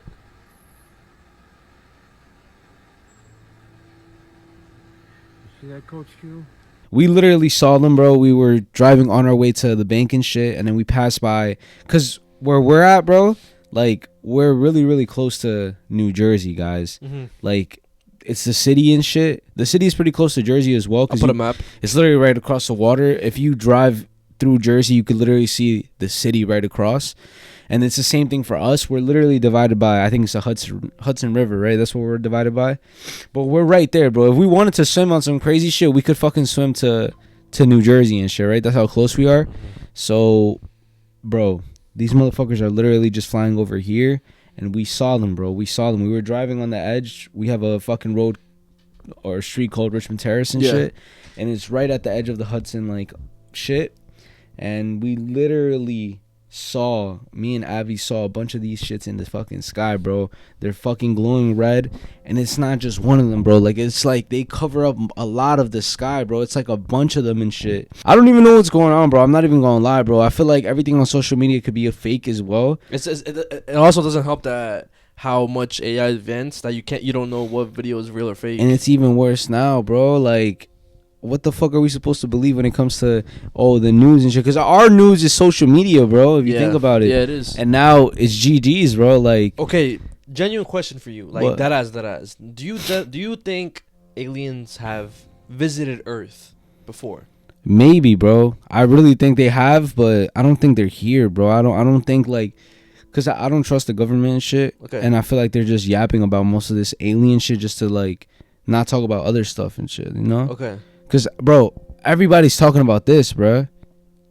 So it's like, the fuck? But why are we talking about this? Maybe because the truth, whatever truth is being exposed. And now they're trying to fucking information bomb us or some shit. I don't know. I also believe that the reason why a lot of these drones are I guess we're seeing a lot of these drones because they want us to get used to seeing a bunch of stuff in the sky. That like could be too. Desensitize us to seeing it. Yeah, they're like programming us and shit. So then whenever we see something in the sky, we're like, oh no, it's one of those fucking drones. I feel like everybody's already desensitized to aliens though. You think so? Bro, do you know how many times they already like announced the fact that there's aliens and shit? I feel like they've said it like 4 or 5 times already. And everybody's just like, all right, bro, are we gonna stop paying bills? Like, what's going on? Like, nobody gives a fuck. Yeah. Okay, so there's this guy. I don't know if you've ever heard of him. His name is Bob Lazar.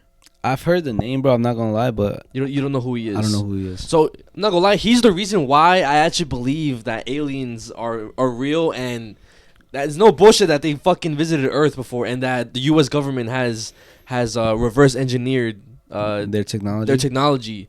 So this guy was a physicist who claimed to be hired by the government to work at a base near Area 51 called S4, and S4 is a facility where they worked on alien technology. They back engineered alien technology, and he's went on multiple interviews speaking about this. He's been on the Joe Rogan podcast. He's come out with his own documentary, and every single time his stories are the same. There's no inconsistencies. It's always the same, bro. So I'm not gonna lie. If this guy's a liar, he's probably one of the best liars ever. But I'm telling you right now, it's mad convincing, bro. Yeah. I'm gonna end up showing you some of the interviews and stuff.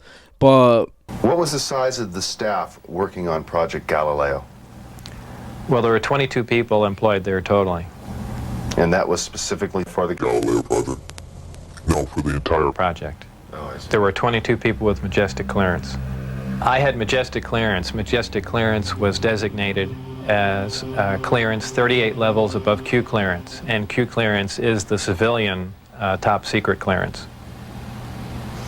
When did you see your first disc? The first disc I saw, I believe it was the second, or I think it was the third time I was up there. Normally the bus pulled around to the opposite end of the facility, which was the main entrance, and that's where we went in. On this particular occasion, it pulled up to one of the hangar doors, which were normally closed, and the last one was open. We came out, and I saw the disc in the hangar. Upon seeing it, it struck me that, well, this explains all the UFO sightings. Not thinking that it was an extraterrestrial craft, that this must have been some advanced form of fighter that we've been working on for years, and people have just caught it being tested, so on and so forth. And it never even occurred to me, even though I was looking at an extraterrestrial vehicle, that this wasn't man-made. When did you realize the craft was not of earthly origin? Well, It probably really hit me when I got inside the craft and looked around and began to understand how the craft was operated and finally grasped the whole project as a whole, as what we were doing, the fact that we weren't building this thing, we were trying to find out how it was made. We were back engineering it. What is back engineering? Well, back engineering is taking a finished product and finding out how the device or product was produced, and essentially determining whether or not you can duplicate it. Basically, the government denies that he's ever worked for them, but the information that he says tells otherwise. So he drew a diagram of the spacecraft that he worked on, which was like the typical UFO looking ship that we know, the disc. And he drew what it looked like inside. It had like 3 floors. The bottom was where the UFO was fueled. The middle was, I guess, where the alien sat at, and in the top, I believe it was windows. But in the middle, he described, because he actually went inside to look at the disc, spacecraft, the flying saucer. Yeah, and he describes it once he was inside of it that it felt ominous. He felt like he didn't belong in the spacecraft. Now, scientists aside, what was your emotional response? What were you thinking were the implications to the world or man in general from these revelations? I really didn't think about implications of that sort. As far as emotionally, people have asserted that, boy, that must have been the most exciting time in your life, and that's not the way it was. When I first got to look inside the craft, all I can say, it's an ominous feeling. You walk in there and it feels as if you shouldn't be there. I know that sounds kind of corny, but it's a real ominous feeling. It's not an exciting feeling. It brings up a whole lot of questions in your mind. Well, where did this come from? And you know that they won't give you the answers to the whole story, but it's that's the only way I can describe it. The crazy part about this whole thing is that he says that for a long time, alien spacecrafts are fueled by an element called element 115. And he's been saying this claim since the 80s, bro. And element 115 that's like, hold up, Call of Duty. Okay, but it's nothing like that though. I know what you're talking about. It's nothing like that though. Yeah. Element 115 at that time, it didn't exist. So he said this shit before it was on the periodic table. Wait, so that they just added that to the periodic table? In 2003, they added that to the periodic table. Yo, and you know what's crazy, guys? Like, I know it's mad random and shit, but in Call of Duty, I think it's called Element 115 and shit. And but I believe that one's for like zombies, no? No, yeah, but so basically that motherfucker Richtofen discovered that, or like I think miners discovered it or some shit, and then it ended up basically like corrupting them, infecting them with like the fucking element shit, and they became the zombies, right? Okay, yeah, but they used like the same scientists used Element 115 to create like the ray gun, the mystery box, and the pack-a-punch machine. And that's basically what in a recent interviews with some other guy, he's basically saying how what they want, what the government, what we want to do is try to weaponize this element. Yo, which they haven't yet. Bro, that's fucking crazy, bro. And the guys, it's so random, bro. That's a fucking game, bro. It's a fucking Call of Duty game. So, Element 115, it's called Moscovium. That's what it's on. That's what it's called on the periodic table. And it's not a naturally occurring element on Earth. It's something outside of Earth. And it's described to be, in theory, a very, very heavy element that has its own gravitational pull. And a way to describe it is if you put a bowling ball on a very, very soft mattress, how like everything kind of bends. That's how I could explain the element, what it does to gravity. And he's, like I said, he's been saying that this element has been fueling UFOs, UAPs since the 80s. And like I said, we were able to make this in the lab, but we were only able to make 4 atoms of this shit. But it decays in like nanoseconds. So we cannot make an actual like stable isotope of this shit. So yeah, it's kind of impossible. So it's not natural here. Exactly. But it's crazy that he's been saying this shit for mad long, And also, he says that UFOs. What color is the element? Or you don't know? It doesn't. He described it whenever he was working on it. He described it as like a copper. Oh shit. No, this shit's like blue and shit. Oh, you better get the one from Call of Duty, bro. This is insane, bro. And the way he describes UFOs to fly, they fly basically tilted. Does that kind of ring a bell or no? Tilted? Yeah. Why? Do you remember the U.S. Navy video that got released back in the day, like 4 years ago? I'm gonna show you. It's a very, very popular video that everybody has seen.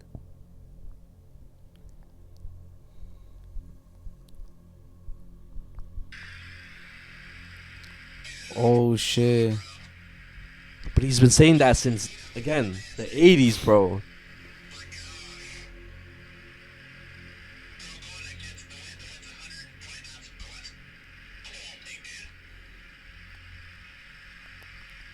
Oh shit. I remember this video. And I'm gonna show you videos of him, Mhm. because it's not bullshit, bro.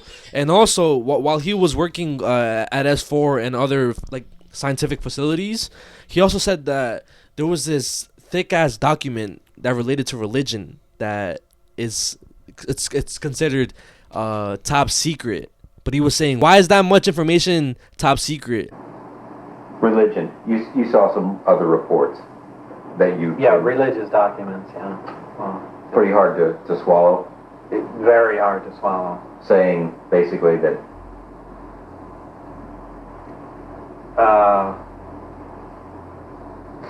basically that we're a product of genetic engineering from someone. Yeah. Yeah, how can you just swallow that whole? Well, how can you swallow any of that stuff? Well, it's easy to swallow things you can put your hands on and touch and work with. That's no problem. But when you get into a lot of spiritual stuff and religion, and you were brought here, and we were made by progressive corrections and evolution and that sort of thing, and where it shoots down a lot of the established religions, Catholicism, and everything. It said, essentially it's a tough thing to accept, and why, without hardcore proof, why even bring it up? I guess the question more should deal with that you actually read a report that said this stuff. Well, yeah, the only hardcore thing is that there is a extremely classified document dealing with religion, and it's about that thick. Period. But why would there be any classified material dealing with religion? That's the only thing we can say. What other kinds of classified? Autopsy. No, that wasn't the last subject. I want to go back to the religion thing. I want you to say it. All right, I'll say it. It's so far out. All right, your objection has been noted. Okay. What does it say? That we're containers. That's how supposedly the aliens look at us. That we are nothing but containers. Containers of? Containers. Maybe containers of souls. You can come up with whatever theory you want, but we're containers, and that's how we're mentioned in the documents. That religion was specifically created, so we have some rules and regulations for the sole purpose of not damaging the containers. The souls?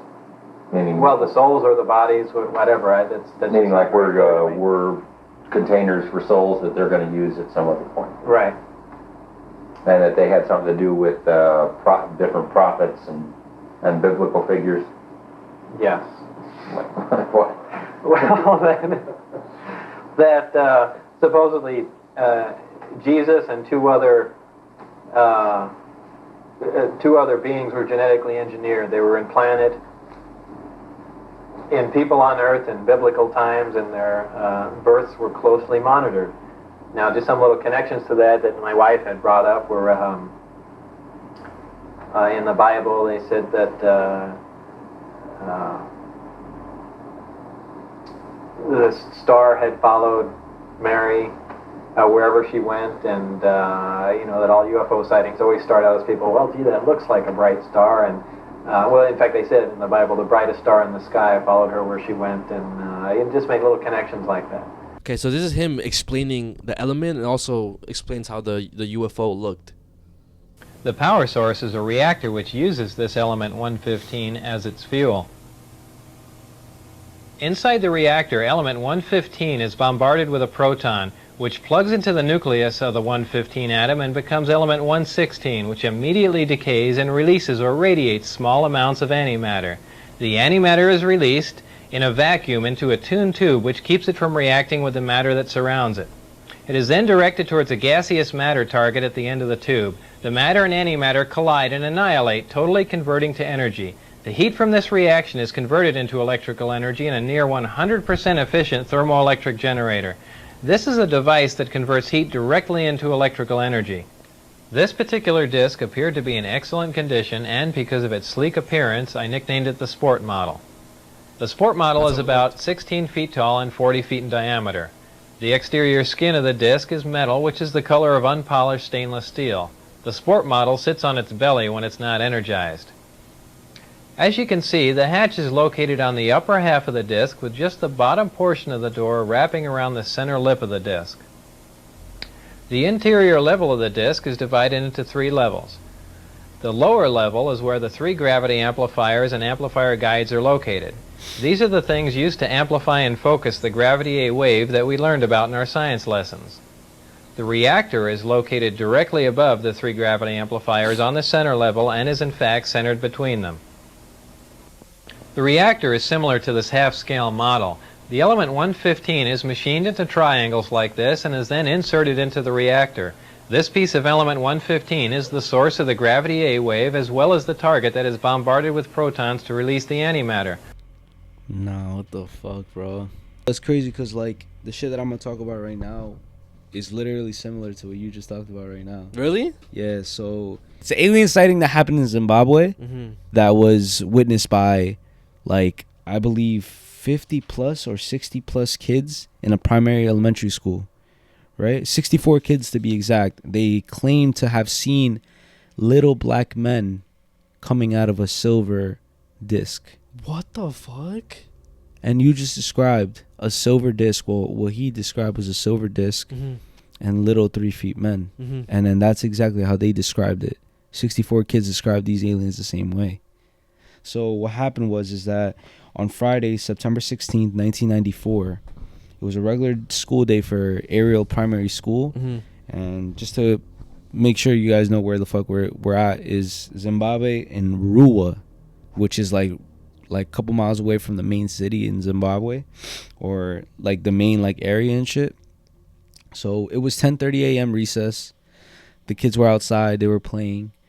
And the teachers obviously are inside. They're not like, they're trying to like, you know, clean up the class, trying to set up for when the kids come back inside. So there's no kids in the school right now, right?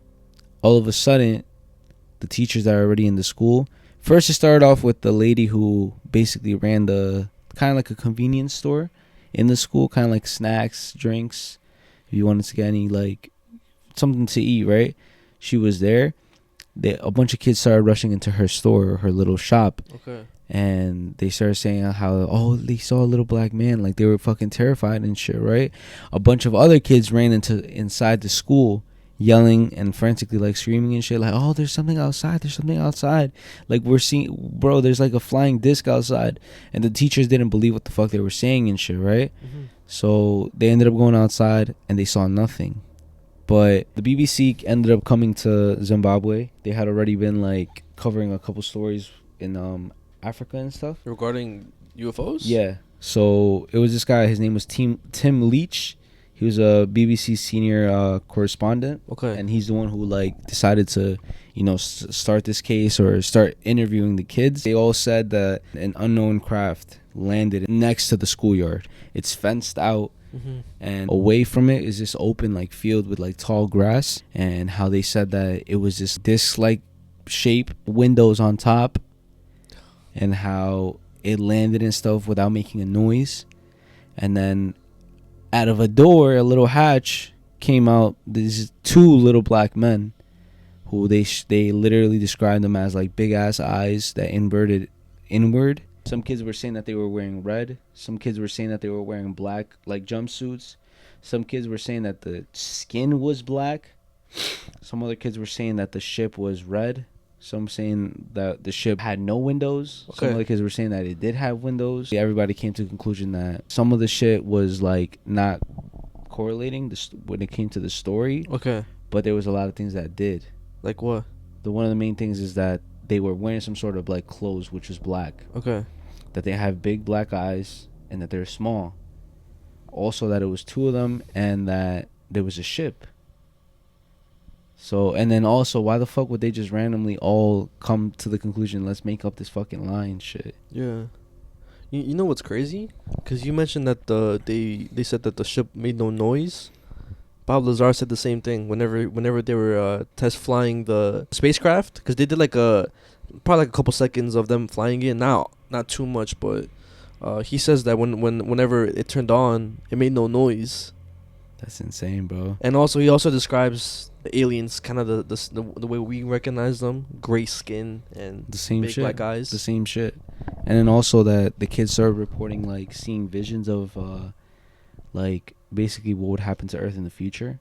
Oh my god. So like one of the kids reported like that he was seeing or she was seeing like Earth in this sort of like desert like state with where all the trees are cut off and there's no more air. What the fuck? And everything is brown and like dust.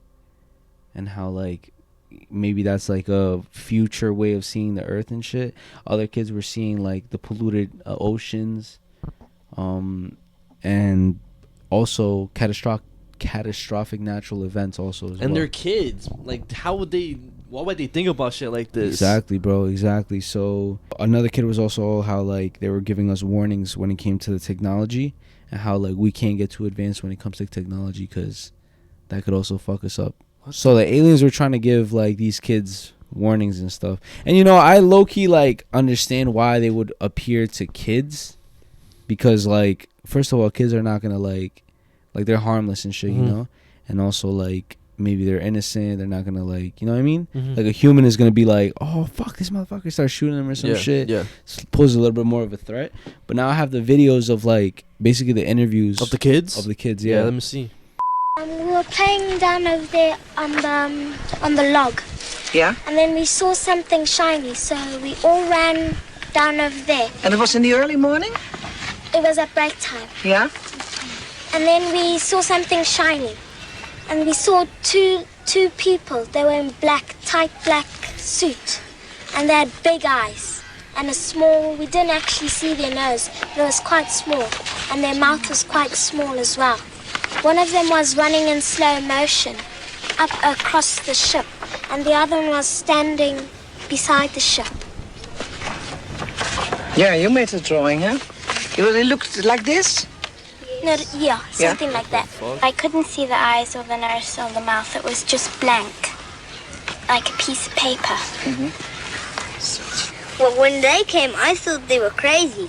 Was this the first thing you thought? I thought they were crazy just coming to our school just doing nothing.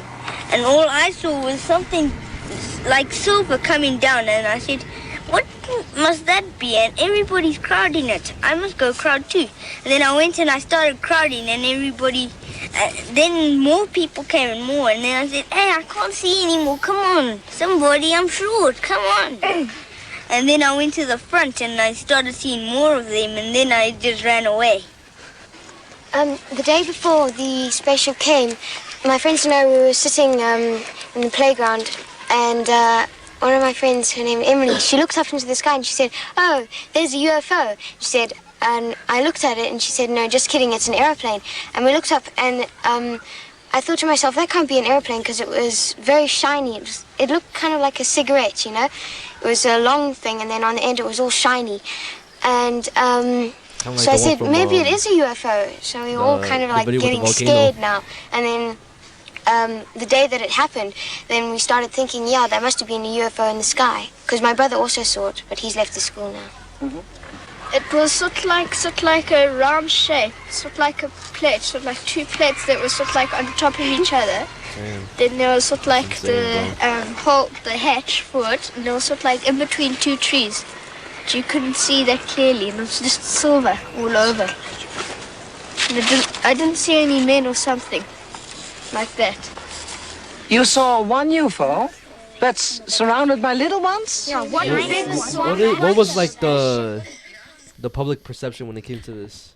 I mean, everybody believes them, bro. Yeah. Everybody believes the kids and shit. And then also, some of the kids ended up like becoming like what's that shit called? Traumatized because of the incident. They got PTSD. Yeah, and then there's basically like what they probably saw and shit. And then there's more videos.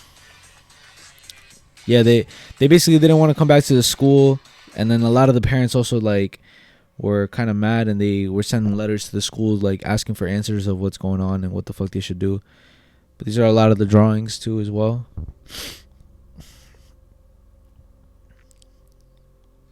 In September 1994, over 60 children from this school in the suburbs of Harare, Zimbabwe, witnessed several objects landing and two beings coming out. Just over 2 months later, John and Dominique came to the scene to work with the children, their parents, and they took time to interviewing the children. The noise. What noise? The noise that we heard in the air. You heard a noise in the air? What was it like? Like a roar or a buzz or a hum or what kind of a noise? It was like someone was blowing a flute. Whoa, what the fuck? It was scary. Like, I saw a little object hovering. It was quite big actually, and then there was little ones all around it. We saw something silver, and then we quickly ran to the logs, and we saw a soul. The kids are lying. They have to be. I'm telling you right now.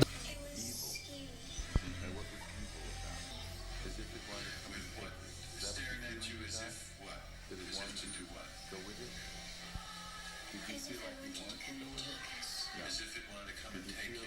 That was the feeling you got? That it wanted you to go with it? Did you feel like you wanted to go with it? No. Did you feel, what was the effect on you when you felt it wanted to have you go with it?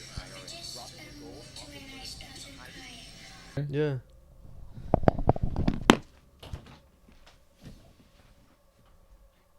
Anything like that. But I think the consistency of what's been going on indicates that it was more than I was prepared to admit in the beginning. So both of them were running. One was running in the trees. Did you look at him? Yes. Did he look at you? I mean, that's probably one of the best. Again, one of the best interviews or tellings of a UFO sighting or witnesses. Facts. And they're Oh, just kids. They're kids. Yeah. That's what makes it believable. And for it's me. not just a few. Yeah, and that's what I'm saying. Yeah, and again, what I was thinking when they were, because obviously there was inconsistencies with the colors and shit, right? And what if the aliens purposely did that? Yeah, so they don't believe the kids. Exactly. Also, people were saying, like, the psychologist and shit or whatever, he was saying how, like, maybe since it happened so fast and shit, they don't fully, like, grasp it. Somebody in the video was talking about how there's I think 4 or multiple different species of aliens, and every single time we talk about the different ones, the gray ones with the black eyes, the small ones, the men in black, the ones that guy saw or the girl saw with, with the blonde hair, beautiful ones, exactly, reptiles. I'm gonna show you right now. Government cover-up has prevented the public from knowing the full story about visitors from other planets.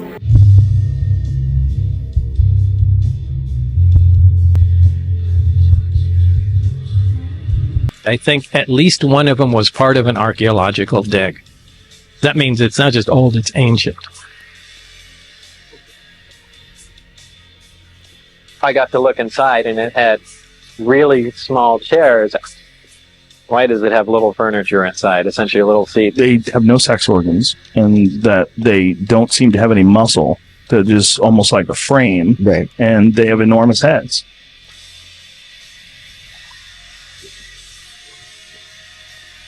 Lazar's story is by any standards fantastic. He says he's telling it in order to protect himself. He says he was hired to work at an area called S4, which is a few miles south of Groom Lake. At S4, he says, are flying saucers, antimatter reactors, and other working examples of technology that is seemingly beyond human capabilities. Right, this came from somewhere else. I mean, as bizarre as that is to believe, but I mean, it's there. I saw it.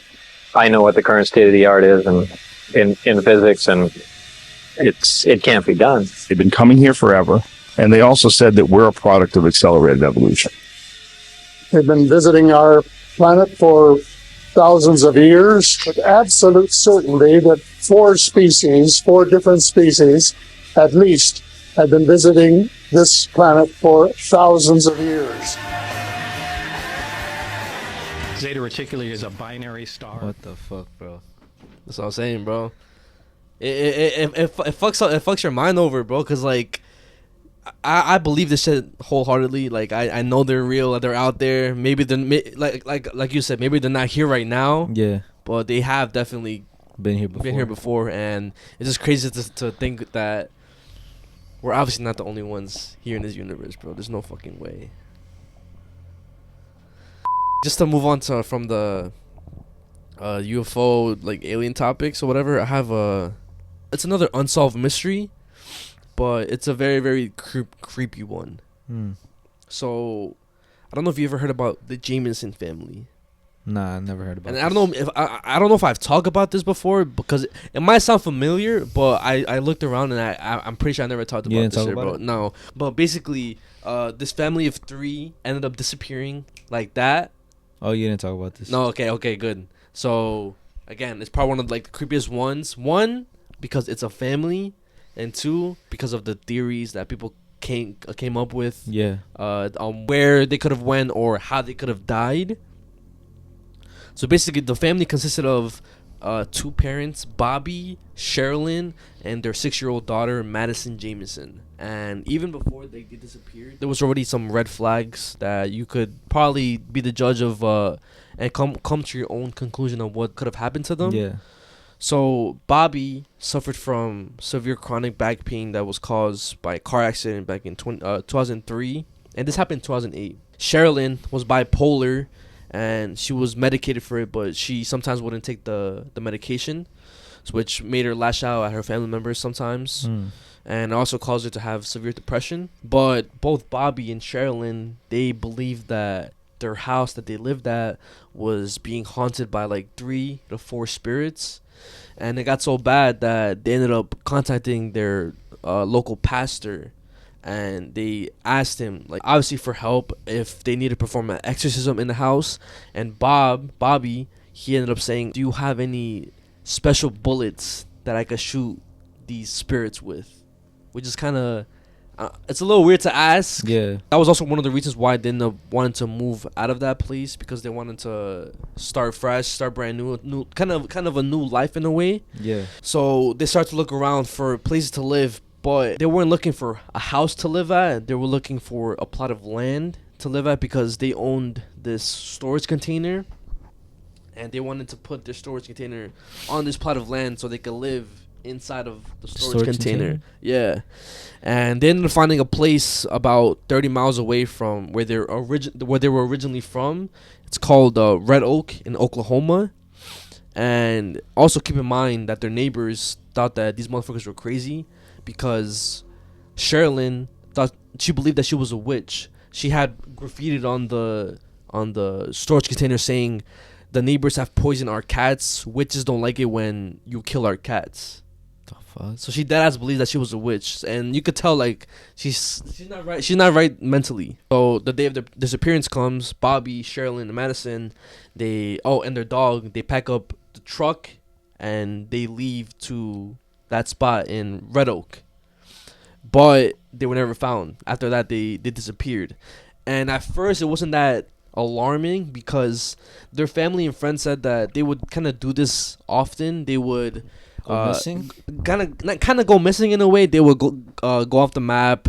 They would go to these retreats for a couple days without contacting anybody, without telling anybody where they're gonna go at, and then they come back. And also, before they disappeared, Sherilyn and Bobby had taken their daughter out of school. They told the school, "Oh, we're gonna be taking Madison out of school because we're gonna move, so she might go to a different school." So the school didn't raise any alarms whenever Madison didn't show up for school. Yeah, it wasn't weird. 8 days pass. Some hunters that were in the mountains end up finding their truck, and when they look inside the truck, all they see is the dog that they had, which looked malnourished. So the dog has been there for like 8 days, obviously. They call the cops. They break the window. They go inside the truck. And this is when the weird shit happens, bro. So they find their phones they find their wallets. They find a bag with $32,000 worth of cash, and they have no signs of where they at. They also find a GPS locator as well, and obviously they look through their phones. They look at the GPS locator, and it showed that they went up the mountain, but they end up coming back down to, I guess, return whatever belongings were found in the truck.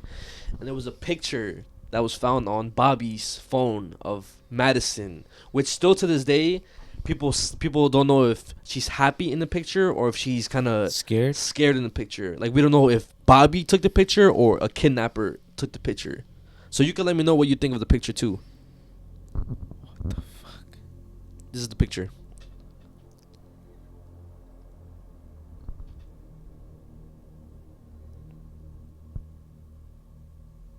What do you think? Is that blood? Looks like it, right? Yeah. Well, that's what I think, but I don't know. She looks scared. You think she looks scared? So I don't know if this is true, because I saw a comment say this. It could be bullshitting just because she has no teeth. But somebody said that, before this picture was taken, that she had teeth, and that probably could explain the blood. But again, that's not confirmed. That's just alleged. There's like blood on her cheek too. Oh, I didn't even notice that. You're low-key right, bro.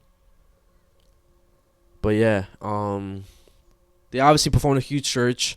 They spent fucking days looking for them. They had like fucking bloodhounds, helicopters, everything, and they couldn't find it. They stopped looking for them. The case went cold, and 4 years later, some hikers end up discovering skeletal remains of three people. 5 kilometers away from the truck was found. And like after autopsy, they ended up discovering that it was them, but they don't know why or how they got there. Or exactly. Now the theories, there's one theory that it was a mass suicide, because in the car as well, they found a letter that Sherilyn wrote, basically saying how she hates Bobby, and again she thinks that Bobby is a hermit. I don't know what that means. And then another theory saying how they were probably kidnapped once they came back the mountain. But I don't know, bro.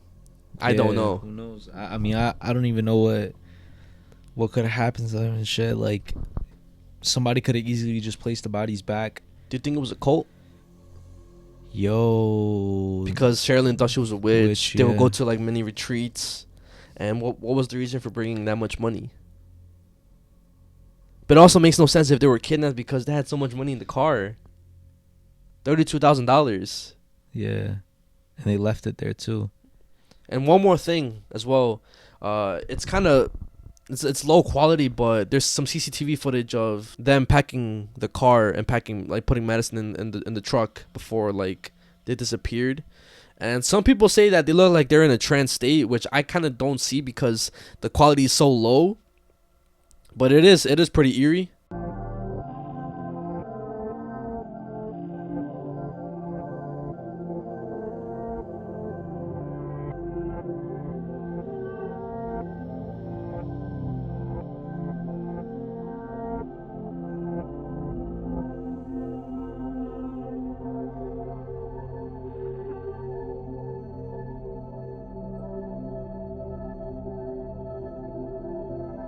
The music does not make it any better. I know.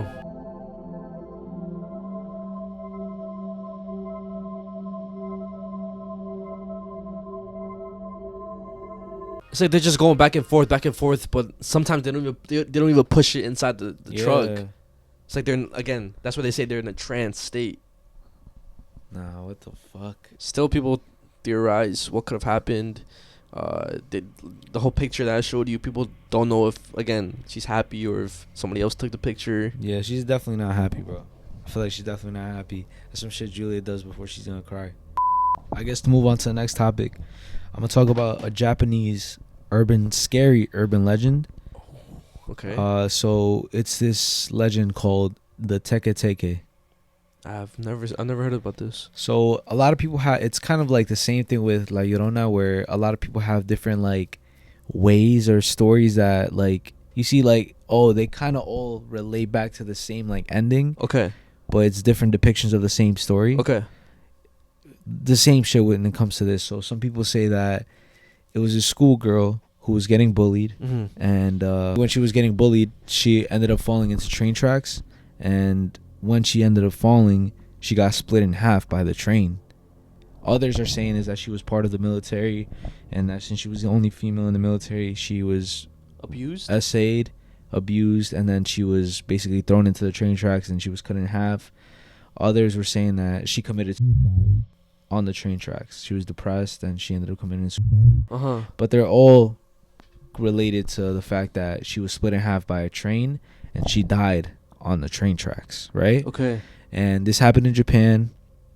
Again, it's an urban legend that basically, if you walk in the middle of the night in Japan, you see that if you ever hear tick, tick, tick, tick, tick, tick, tick, tick, tick, tick, tick, which is her like crawling on her two hands because she's splitting half, and you hear tick, tick, tick, tick, tick, tick, tick. Oh my gosh, that was gonna be something else. I didn't expect that. Yeah, bro. So I'm gonna show you a video of like a short film based on the Teke Teke. Oh my god! I'm not gonna lie, bro. It's very, very scary, bro. Okay, let me see. Seeing this shit, bro, in real life would probably like, I would shit my pants. I'm not even gonna lie. So they're saying that she crawls as fast as a car, bro.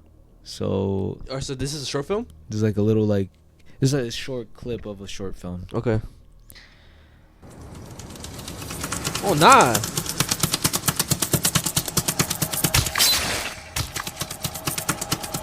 Did she just split the...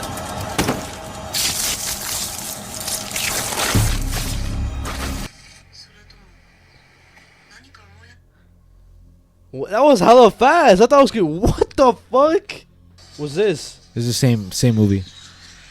But a different death, I'm guessing? Different like scene. アウトサロテピクスだっけ？帰ったら受験勉強だね。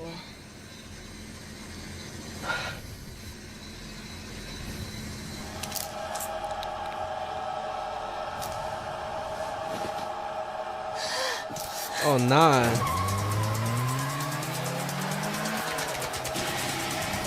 Oh nah, bro.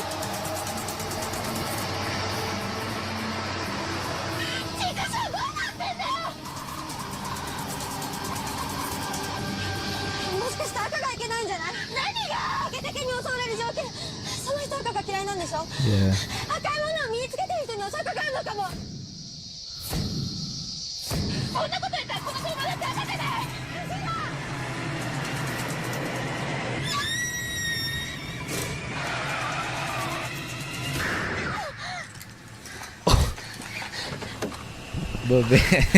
But basically, like, what they say is that the reason why she's after everybody and why she's trying to kill people is because she's trying to find another pair of legs, and others are saying that she's trying to get revenge on humanity for like the fucked up shit that happened to her, but also that anything that has red on it, and if you have red on, that she targets you specifically because I guess it reminds her of like the traumatic experience of the blood and like everything that happened to her. Oh, bro. Oh, what the fuck? Yeah, so if you're ever in Japan in the middle of the night and you hear,